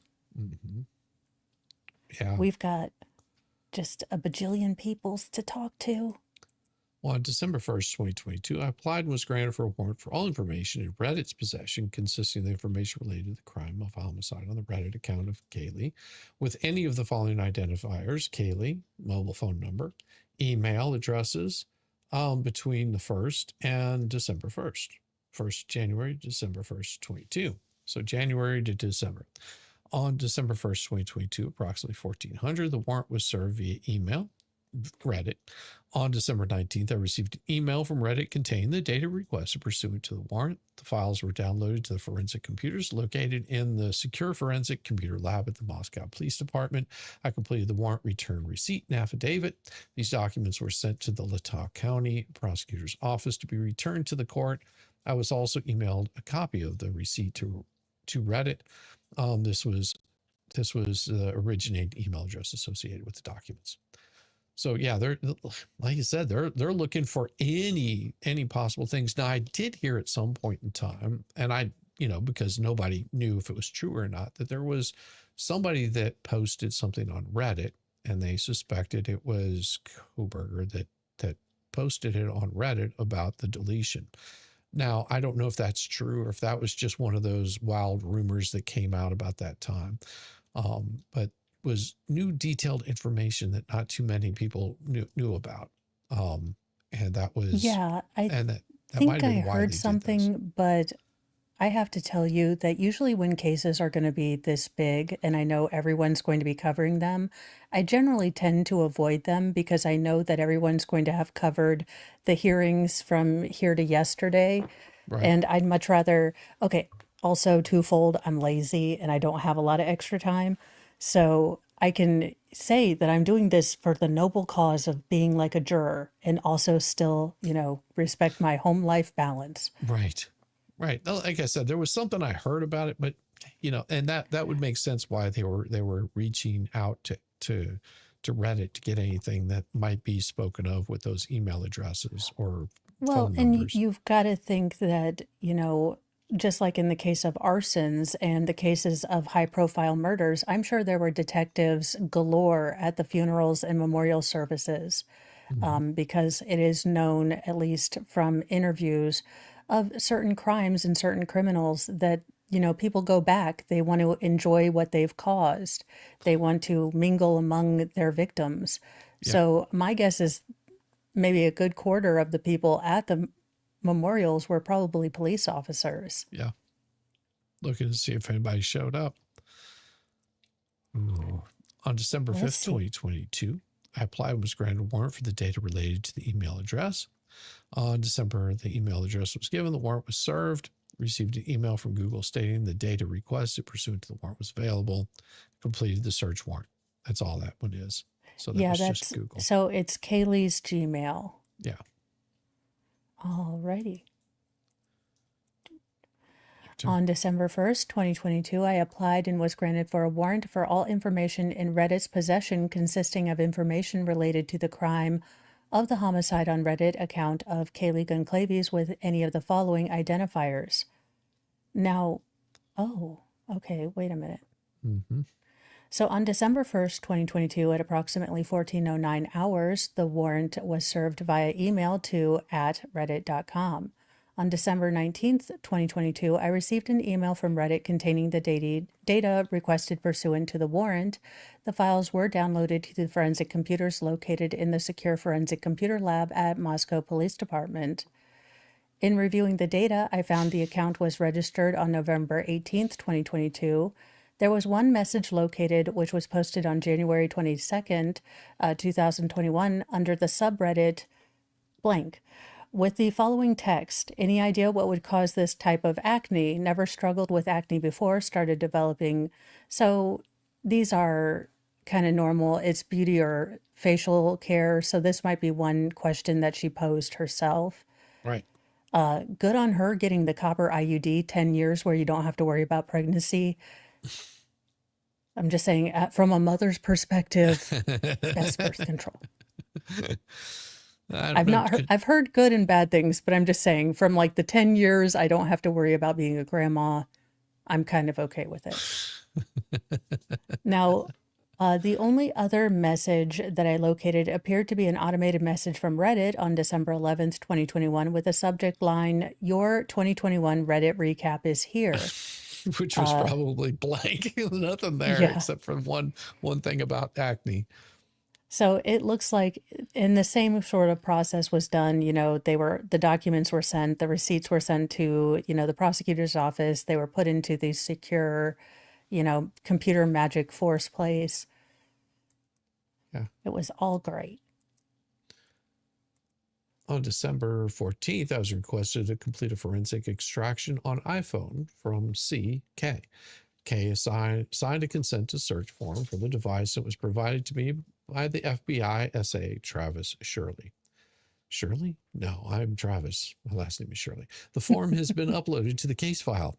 The phone was powered on. I placed it into airplane mode to protect any potential evidence on the phone from being removed or remotely deleted. I think this is a duplicate. Yeah, that's what it looks like. It's just a duplicate. And you're going to have that. I mean, I'm sure these are binders upon binders full of things. So you're going to have that. Yeah, just that's making sure all we didn't miss anything. No, same thing. Yeah, and then this is for a flip phone. Yeah, it this doesn't is just happen. Another person. Yeah, so again, they're doing their procedural work. None of these investigations, I mean, are going to work unless you have all of this documentation and all Right. of this that says you had the right to go in and look at this stuff because we have due process. There are certain thresholds you need in order to invade someone's privacy. Yeah, this was another one for Amazon with the K bar. My sister's such a hippie. Her phone has Jefferson airplane mode. I like it. I like it too. Yeah, I'm you can skip stealing it past and calling it mine. you can skip past this one. This is just another search on Uh, another K bar. this is a personal property release.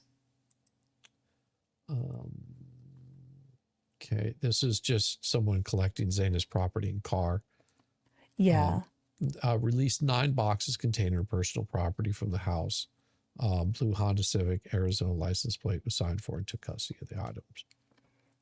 And I can't imagine, I mean, what these families had to do to come in and sign for these things, you know, having to come get this stuff. It would just be a personal hell. Yeah, the car It looks smells like like your daughter. Yeah. It looks like this is also just kind of a release of property to an attorney. So this is RM's attorney, and they got back a passport, you know, that jewelry she was talking about before she could go. Right. And the roommates probably don't want anything more to do with this. I mean, remember, they were being vilified right after this. They were being alleged of being, you know, this is obviously a cartel hit. What are you into? Were you trying to do something? So, you know, we're a bunch of stupid college students, you know, partying. Like, Yeah, it is.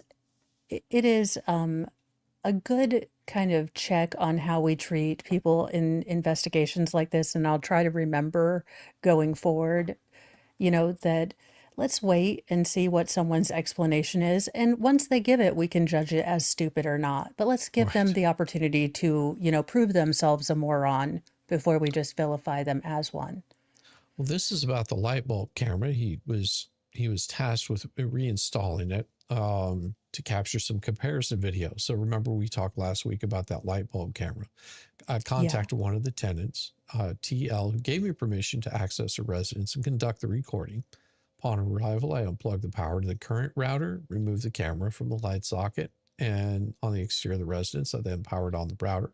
I had secured from the residence earlier, installed the camera. I secured as evidence earlier into the light socket. While installing the camera, I heard a crack and felt the light bulb base mount become loose. Oh, it should be noted no. approximate temperature outside installing the camera was between 5 and 9 degrees. Oh, good Lord. It's cold. I previously had installed a new SD card in the camera and powered on the router and the camera at the Moscow Police Department to ensure the camera was functional. Why did you do this outside? You could have just used any light socket. I was then able to monitor the camera using the Home Eye Pro app. Corporal Brett Payne was able to drive a white-colored vehicle into the view of the camera. Baker parked the vehicle near the residence and closed the doors and trunk of the vehicle for audio comparison. K9 unit from Lewis County Sheriff's Office was utilized to capture the barking audio comparison from the residence. On completion of the data collection, I powered off the evidentiary router, moved the camera from the light socket, and doing so, the base detached from the camera and a wire became disconnected. I gathered the router and the camera, placed them back in their evidentiary bags, and returned them to the secure computer forensic lab. I see why they did it outside. They wanted to recreate it exactly as it was. Makes sense. Okay. It does. And, you know, I mean, if this camera was operational near that time, January is going to still be pretty cold. So again, you're wanting to get apples to apples, not apples to oranges. So you couldn't just put this out in spring. Right. Yeah. No, that makes sense. Oh, let's see. On November 13th, 2022, at around 13:47 hours, I interviewed BF at the Moscow Police Department in regards to the death of 4 of her roommates. B is a resident of 1122 King Road. Now, F was sleeping in her room located on the basement floor of the residence. B has an iPhone 11 Pro cell phone with a passcode of whatever it was. Now, B went to the blank party at around 20:30 hours with Ethan Chapin and Xana Carnoodle. They hung out in the apartment for a while together, then B went up to the main part of the fraternity to hang out at the party. Maddie and Kaylee went to the corner club together, not sure when they left. Now, B did not see Ethan and Xana at the party and left to go to KF resident at Taylor Avenue. B walked home at around 1-ish. When she got back to 1122 King Road, D, L, and M were at the resident and they were all watching a movie together. Maddie and Kaylee got to the house around 1:45 or 2 o'clock. L left the house and D went to bed. B hung out with Maddie and Kaylee for a while in Kaylee's room, and B and Maddie took Murphy, Kaylee's dog, to go out to the bathroom between 2:30 and 3 o'clock. Now, B did not stay out for very long as it was cold. Maddie then went to bed and watched the TV show to help her sleep called Baby Daddy at around 4 to 4:20. Now, B heard what she thought was a firework and saw a spark on the ground from under her door. B then heard Murphy barking. D called B and stated she had seen someone in the house, and B told her she could come down to her room and sleep with her. D went to B's room and went to bed. They woke up around 11 o'clock and talked to other friends who had come over and checked on Xana and Ethan, found them deceased. Now, B originally called 911 and stated her friend was passed out and would not wake up. B talked about an incident with Kaylee, who stated about a month ago she saw an unknown male up above their house to the south who was staring at her when she took Murphy out to go potty. B stated that Kaylee broke up with her longtime boyfriend about 3 months ago because she was planning to move to Texas. B could not provide me with anything else at this time. So, yeah, very, very quick, but also kind of explains how things were going. Right. And, again, I go back to these are young kids and this is their first time where they're going to have to go look at what goes bump in the night. So I can see them texting each other like, can I come to the basement? I don't know if I saw something. You're sick, you're tired, you're maybe a little drunk. You don't want to call the cops, especially if you've gotten noise complaints a bunch of times. Yeah. So it all makes much more reasonable sense when you look at it through that lens. Yeah, the last thing you want to do is call the cops if one of your roommates might be a little promiscuous and is getting, getting a little bit of hanky-panky. You won't think anything of it if, that's sort of a regular occurrence. On November 16th at around 11:55, I met with B, I guess that's R, F, at her office at this address. Present during the interview beside me were her TV, Matthew Wen, the Nevada State Police Investigation Division. This is a follow-up interview with B related to the homicide in Moscow, Idaho. I asked B who had the front door code. B told me the following people had the front door code: BR, DM, Maddie, Kaylee, Xana, Ethan, J, C, L, H, E, J. B stated the above named people were the only ones she knew that had the code. B stated the code for the front door was the same code from the year before. I asked B what the code was, and she stated that it was XYZ. B stated Maddie was the only roommate who lived in the residence the year before, stated her D. B stated her, D, and Kaylee moved in around August 3rd of 2022. B stated that Ethan has his own apartment, but he was not sure where it was located. B stated Maddie kept her same room the year before. Maddie's room was located on the 3rd floor, the east side of the residence, next to the bathroom. I asked B about Murphy's routine. Murphy said Kaylee's dog she had purchased when she was still dating Jay. D, B stated Kaylee would primarily take Murphy out, but Maddie would also help. B stated that they never just left the front door open, never left the door open because he would run away, so they would have to use a leash when they took him out. B stated Murphy would not bark that often. He was pretty friendly. B stated Murphy would primarily sleep in Kaylee's room if Kaylee was not home, and he would be left in the room. I asked B about the Uber driver Maddie and Kaylee used on a regular basis. B stated Kaylee knew him from the other who used him on a regular basis. B stated they would either contact the Uber driver through the app or contact him directly. B stated the Uber driver was very friendly and always nice to everyone, and everyone trusted him. B was able to tell me the Uber driver was married and his wife had just had a baby. That's pretty cool. B told me he drove a small car, possibly gray or black, but she couldn't tell me more about the car. I asked B who was in the house had a boyfriend. B told me Zana was dating Ethan. D was dating a boy named Q who lived in Boise and went to BSU. Maddie was dating a J S who lived in Boise. Kaylee was dating JD but had recently broken up with him. Kaylee was possibly hanging out with M. B stated M was Zana's big in the Greek system. B stated the relationship was new and that he never stayed over at the house, but Kaylee had stayed with him possibly more than once. B stated Kaylee was also talking to R, also a something else. B stated she did not have a boyfriend, but they did mention she was kind of hanging out with KD, who was, but they were not serious. I asked B if she had ever heard of a C or a G or a B. Stated she knew of a C, and he was also, B stated C was a nice guy and knew D. I asked B if she knew a C. B, and she stated she did not. I asked B if she knew the person behind Kaylee, Maddie on the Grub Truck video. She stated she did not know who that person was. I asked B if she knew a guy by the name of S. B stated she did not know him, but stated, always see new channel. I've never heard of discussing this case. Well, thank you, Jeff. We appreciate you. Yeah, we literally didn't, well, okay, I did not look into this case because if it was going to go to trial, I wanted to kind of go in with fresh eyes. And Shizzy hadn't done a lot with this case. So when we saw that there was going to be a plea, we kind of said, hey, you want to look through the documents? So we haven't, we don't know the deep dive. We don't know the, dark, deep lore of this case. We are going through and looking at what the police wrote down and kind of seeing how things were kind of going.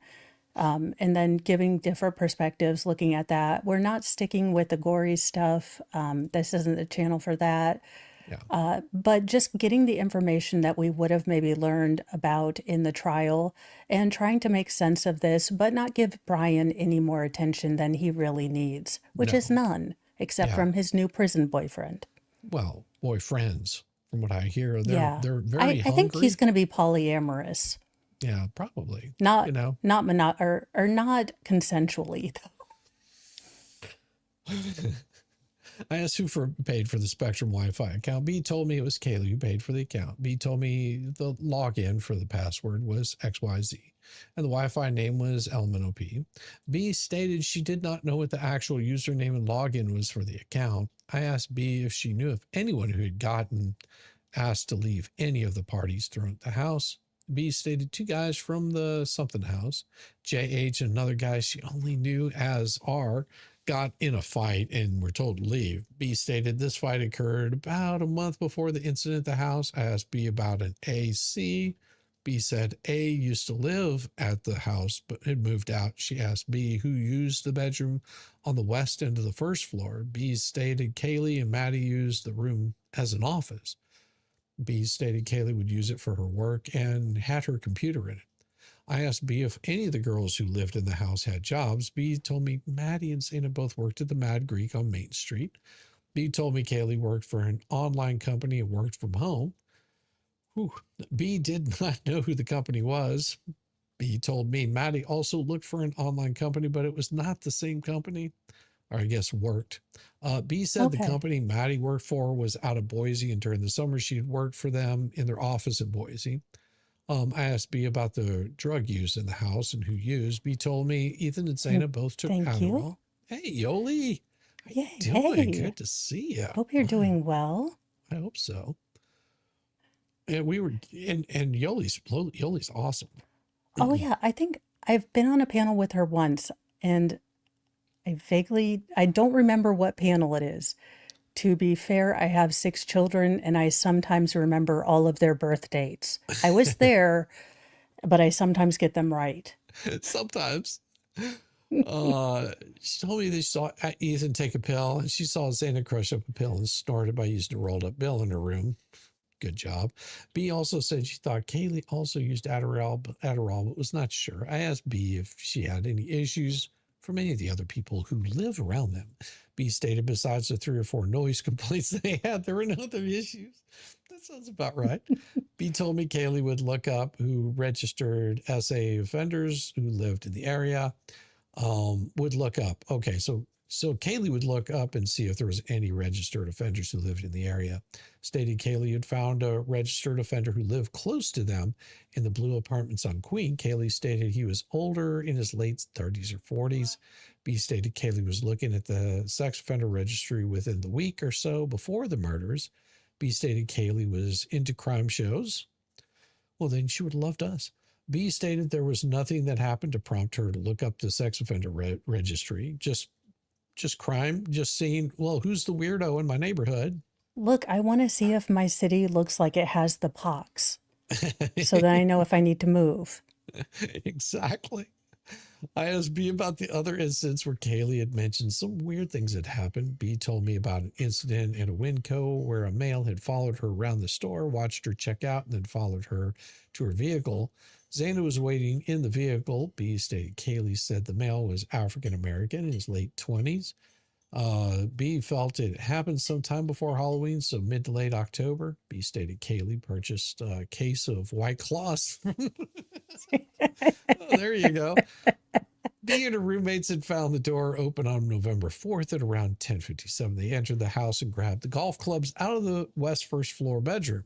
B and the other roommates walked around the house with the golf clubs to check out the house. Kaylee was not home for this incident, and as she had gone home for the weekend, wind was blowing and the screws on the hinges were loose, and Zaina's dad fixed it before he left that weekend.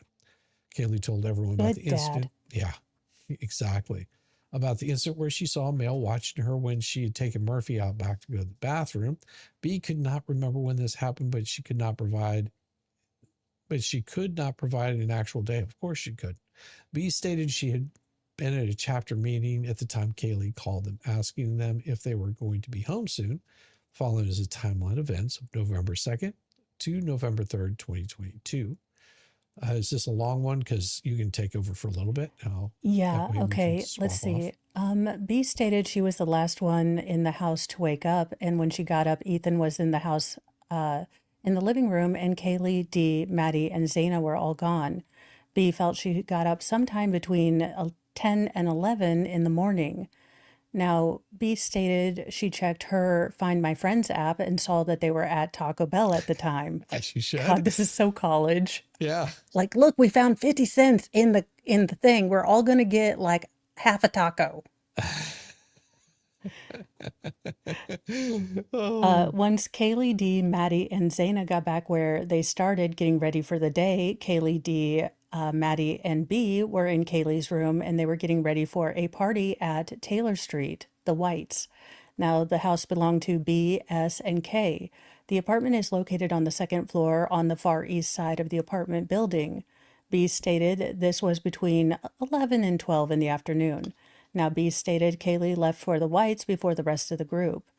B stated that she left around 2 p.m. with Maddie, D, Zaina, Ethan, H, J, J, L, Y, K, A, B, and S, S, but possibly should have just skipped those letters. Yeah. B then stated she started...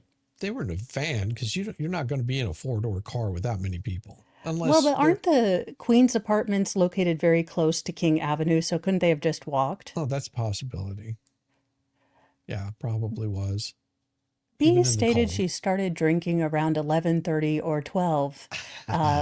So didn't even wait for noon, but you're a college student, so... Yeah. When still at 1122 King Road, B stated she was drinking mimosas and high noons throughout the night. B also stated she played a drinking game called Rage Cage later that night.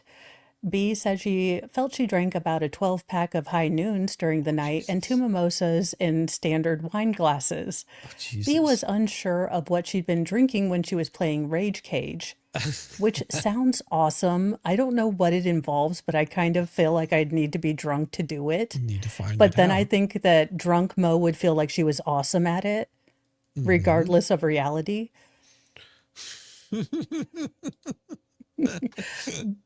B stated she was at the Whites up until about 15:48 hours when she left with Xana. Now, Maddie, Kaylee, and D stayed at the Whites. Ethan had left before her and Xana. B said that Xana went to A.B.'s place somewhere on Taylor Road.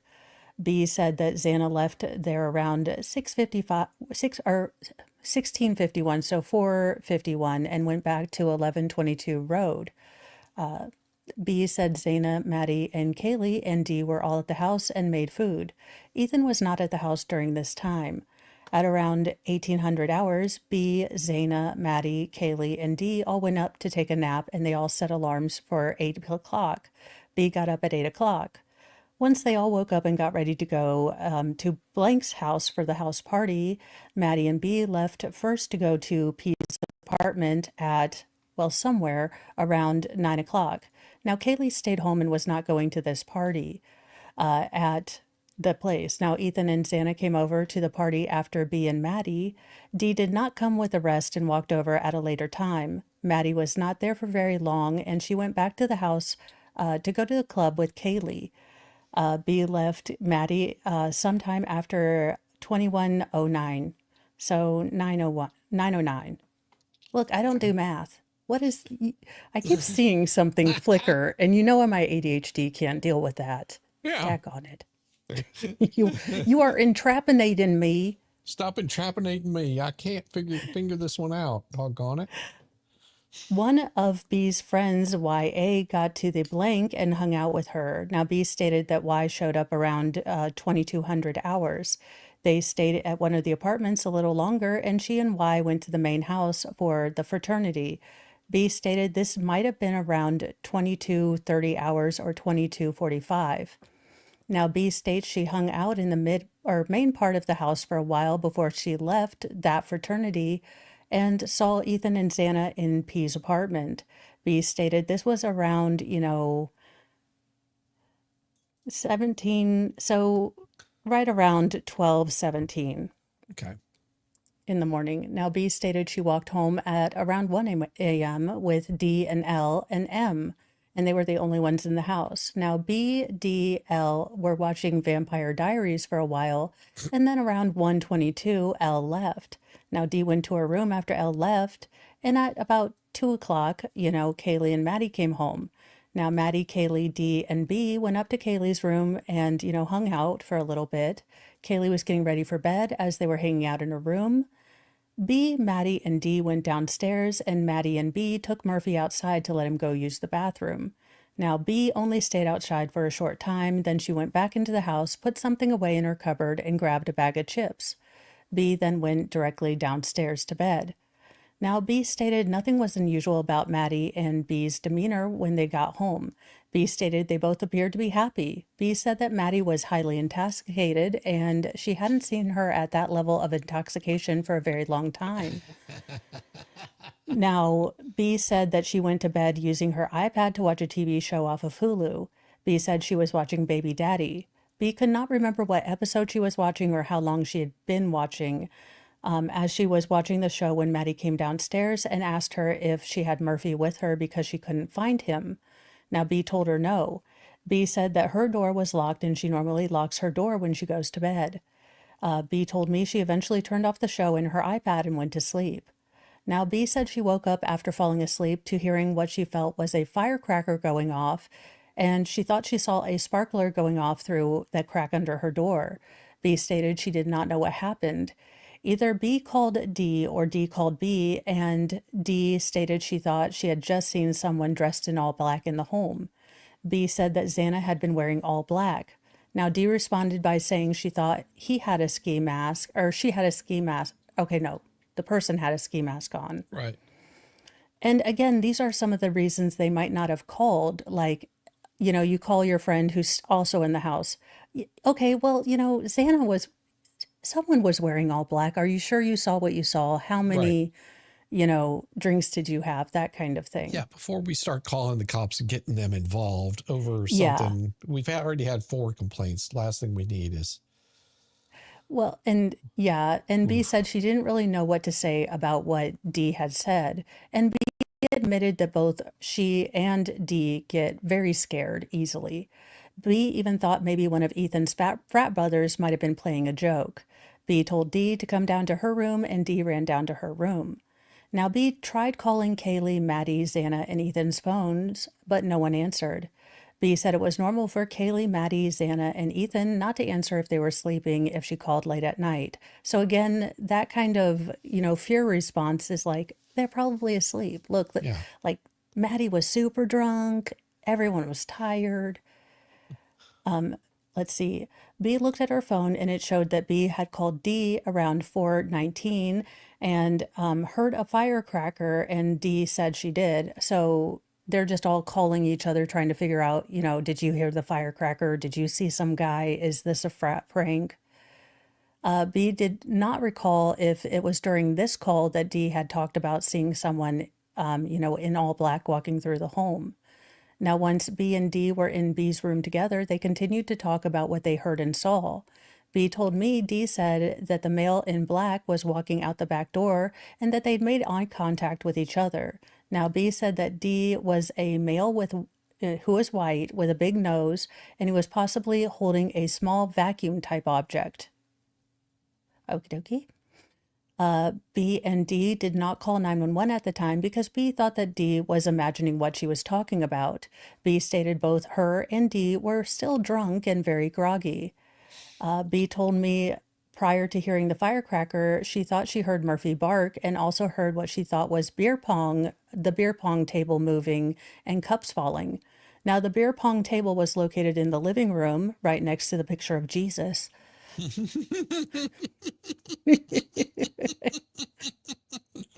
Which is right above B's bedroom. B stated she was not sure what sequence of events were for sure, but she knows she heard Murphy bark, the beer pong table move, and then the firecracker first before she called D to see if what she had heard, if D had heard the same thing. Now, B told me she tried calling Xana and Maddie at 4:21, then tried calling Ethan at 4:22. B stated she tried calling Maddie, Kaylee, Xana several more times once D got into her room. Now, B told me that when she went to bed, she remembers most of the lighting being left on inside the house. Now, B told me after trying to contact the other roommates, she fell back to sleep and then woke up around 7:30 and tried calling her dad about her tooth. Now, B called her dad again around 8, but there was no answer. At her house at 8:01 with no answer. Then she called her mom at 8:02, and she answered and she asked to talk to her dad. Now, her dad called her back around 8:09 and, talked to him, and then eventually took another Advil and fell back asleep. Now, she woke up around 11, o'clock and noticed that no one else in the house was up. Now, B stated she knew this because Xana's Snapchat location was not on, and it should have been. B and D got scared because they should have been up. B then called her friend Jay and told her she and D were scared and asked if she would come over to get them. D then called E and asked her to come over too. D and B knew that E was with H, so they knew that he would also come over. Now, H arrived at the house and came through the front door. H went up the stairs first. When she and D went up the stairs, H turned around and told D and B to get out of the house and call for help. Yep. And H, whoever you are, thank you for sparing those girls that. Mm-hmm. I mean, I can't imagine what you have to deal with that you saw that. But to protect, another person, for your first instinct to be like, y'all don't need to see this too. Yeah. Shows a maturity that I don't know if I would have when I was that age. Some Let's guys see. are just like that. Yeah. B stated she could see Xana on the floor of her bedroom. B said that Xana was wearing underwear and a sweatshirt. B stated the door was partially open, but stated the door should normally be closed. Now, B called 911 and was trying to talk to the dispatcher, but was having a hard time talking. B had to give her phone to her friend Jay so she could talk to the dispatcher. I asked B if she had ever seen Xana on the floor like she did that morning. B told me she'd never seen this, but she'd heard Xana would pass out on the floor in the past when she was highly intoxicated. So Don't we all? That's where the call came from, is my friend is highly intoxicated and passed out and won't get up. That's where the call came from. Because well, and honestly, sometimes your brain doesn't process. If you are seeing something very horrific, your brain kind of doesn't process. Well, no, she may have not even been seeing anything horrific because she just probably knew this sweat jacket, saw her in her underwear, and not realizing that she was deceased. And now it makes sense why that call came in the first Yeah. place. And then later there was another call by him saying, that they weren't coming back. Yeah. And that means that she saw this. They were still trying to wrap their head around, they're just calling. He said, call for help. And they don't know other than she's passed out and she won't wake up. This makes sense now. And Yeah, it's it not really like she does. found them passed out and saw this horrific thing. They just got up, walked in there, looked, and what they were just reporting on what they saw from a distance, thinking that she was just drunk, passed out on the floor, and she wasn't getting up. Well, and if you've seen the viral video of the officer who pulls over a woman and finds the two deceased children in there, it was fairly viral. I mean, this is a professional man who is confronted with something and loses it like most of us would. Right. So you've got to imagine that, as soon as they probably see H's face, they know something is I really don't even wrong. think they saw her face. Well, no, Well, I'm I talking mean, about, the Hunter, the guy that ran in yeah, there, once the they saw his face, they yeah. knew something was wrong. Right. And he was the one that called later, but it makes sense why the first phone call, she didn't actually walk in there and see them. She just saw No. something from a distance and she was using what she thought was her best knowledge at the time, thinking she had too much to drink. She's passed out on the floor. She's got too Yeah. much to drink. She's not waking up. Now that phone call makes much more sense. Not that she walked in and found her like that and she was trying to process anything. There was Yeah. nothing to process because she just called and said what she saw or what she thought she saw. Yeah. And Oh my gosh. it makes a whole lot more sense. Mm. It all makes logical sense because I know, and I was one of them, that when this first came out, I was like, what the hell is going on with these roommates? Why didn't anyone call? Because your mind doesn't think of these things, and your mind usually Nope. doesn't. But it wasn't until I was kind of going through their interviews when we were reading through the documents, and I was like, I bet this is the first time that they're the ones that have to go. Because I remember my first apartment when I heard something strange and I realized, oh crap, I can't call anyone but me.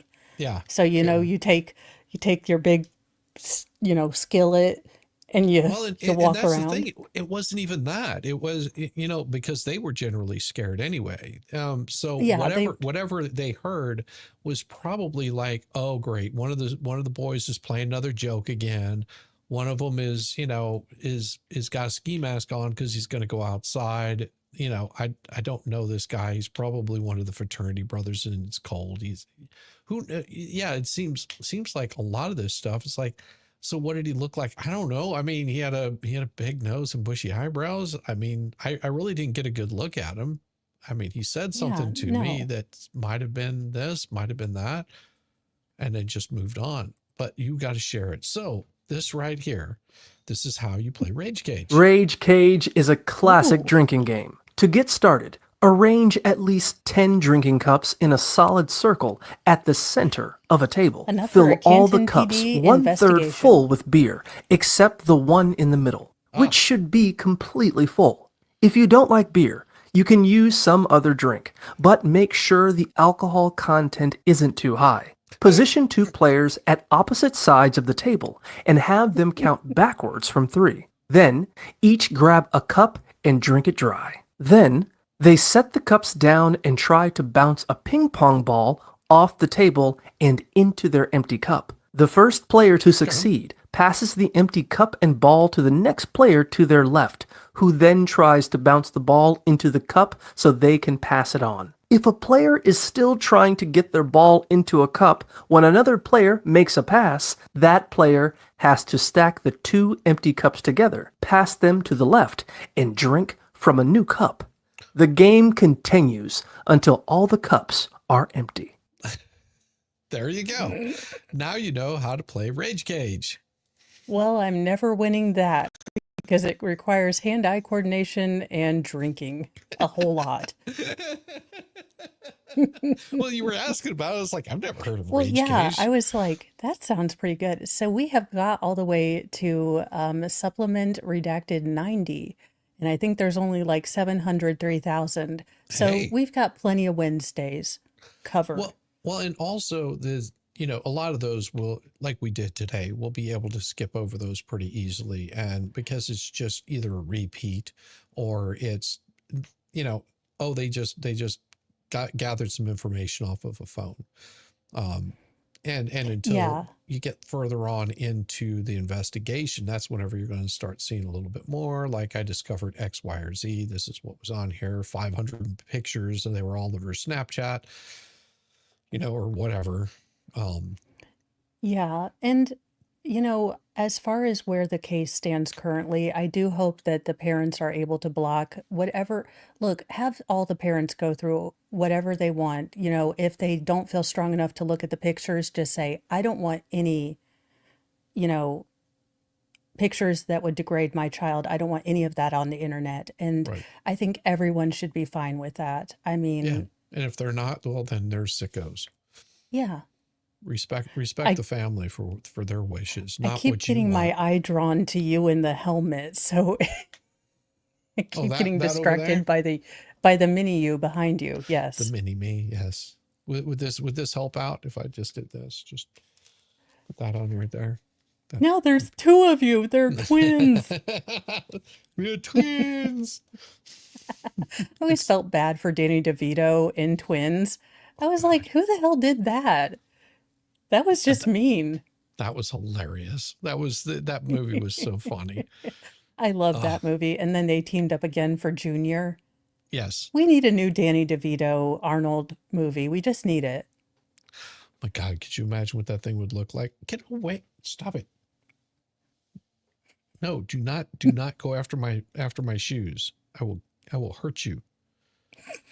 So he chewed up one of my wife's sandals. Oh no. And she's not home. He is going to be Oh in no, trouble. this was before that. Got a hold of it and tore a good chunk out of it. And these weren't cheap sandals. My wife spent some money on them because she was just like, Oh I want no. something really nice whenever I go to France. Oh, bad doggo. Yeah.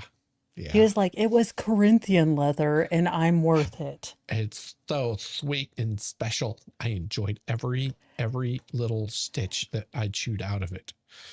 Shizzy, are you doing any other streaming tonight? I don't know.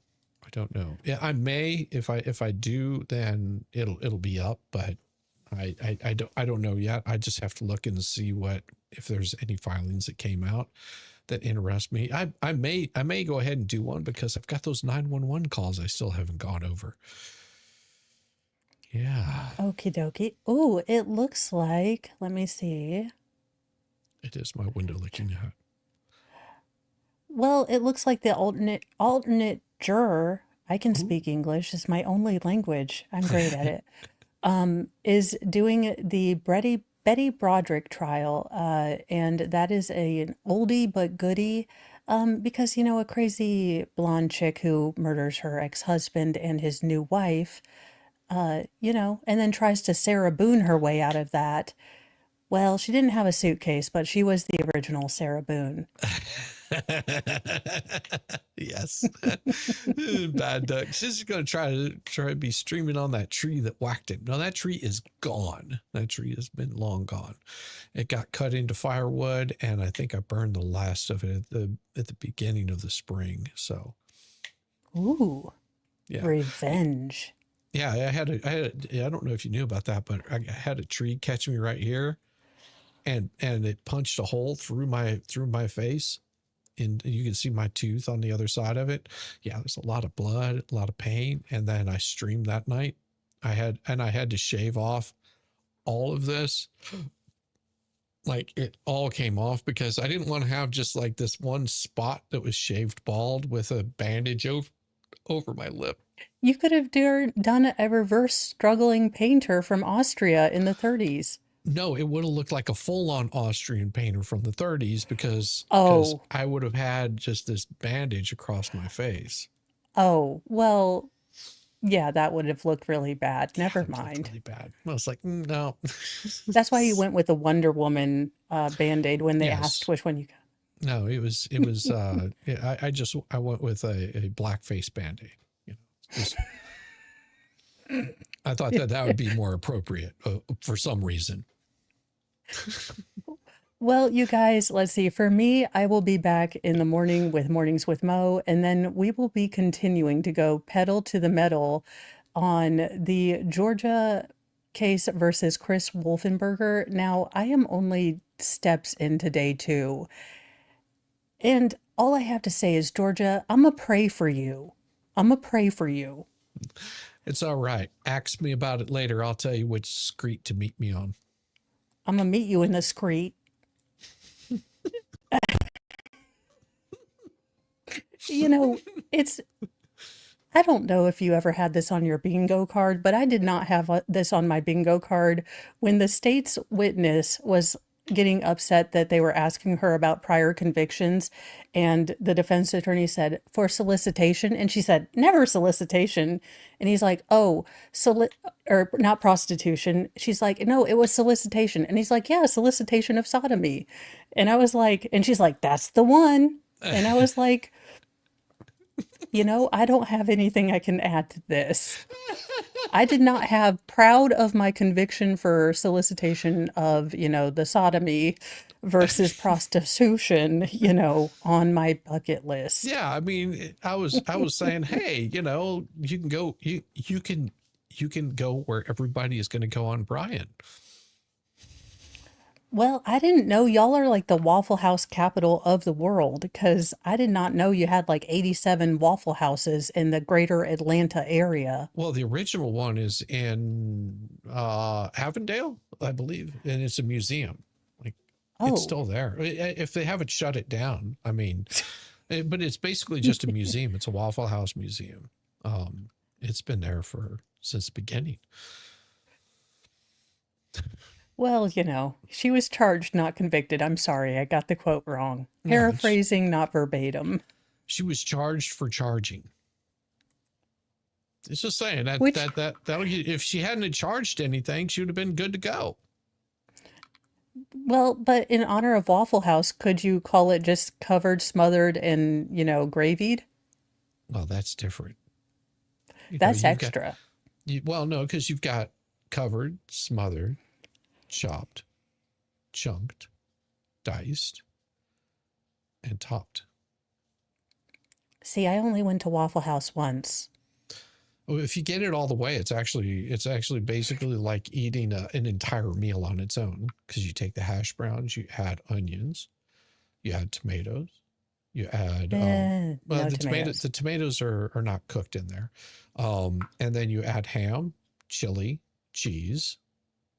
So you got basically chili cheese, potatoes with some ham and tomatoes and all kinds of stuff in there. I mean, like I said, it's a full meal, and you can get like a double order of it too. Well, there you go. Shizzy's taking us all to Waffle House. I'll meet y'all in Atlanta in 4 or 5 hours. Well, more hours. Waffle House everywhere. Just when you thought you heard everything. Smothered, covered, chopped. Well, and see, a lot of people get it where it's in the ring. See, now the original way to cook it is cook it in the ring. So basically you end up with a circular piece of hash brown, and it's browned on one side because they use low melt. So you brown it on one side, then you flip it over, you brown it on the other, and you pop the ring off of it, and you end up with like this little circular, almost patty size thing. So it's crispy on the outside and soft on the inside. The Scottish and the Irish in me is like potatoes. Mm-hmm. Now, the way that most of them are doing it now, anytime I go in there now, the ring of hash browns, Johnny Cash, the way that they're doing them now is they scatter them right off the bat, which is not the proper way to do it, according to the Waffle House handbook. How do I know? Because, well, I worked at Waffle House. Yes. So I know their entire menu. I could walk right now. I could walk into a Waffle House and cook anything that they have there. That's it. Next Dollywood, we're having a Waffle House takeover by Shizzy. God, no, they won't let you do it. They won't let you do it. You'll get in Damn. trouble for it. No Yeah. fun ever. Waffle House. 3 Yeah. a.m. has brought us many entertainment, and you won't let us feed ourselves? Oh, I would do like the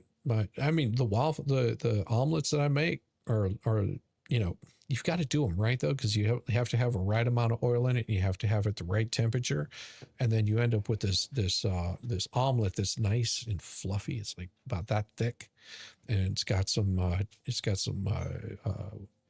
diced ham in it, a little bit of cheese. I thought you were in it going to say on girth. top of it. For some reason, I was like, he's going to say girth to it. No, I'm watching myself. I was watching myself. I But knew you that did would say get too ham, excited. which is pork. Yeah. No, I mean, you don't have to put ham in it. You can just do straight up cheese. But yeah, it's all about it's all about whipping it up. You use a shake machine. Basically, it's a shake machine to whip it all into a frenzy, get it all frothy. And then you add the oil.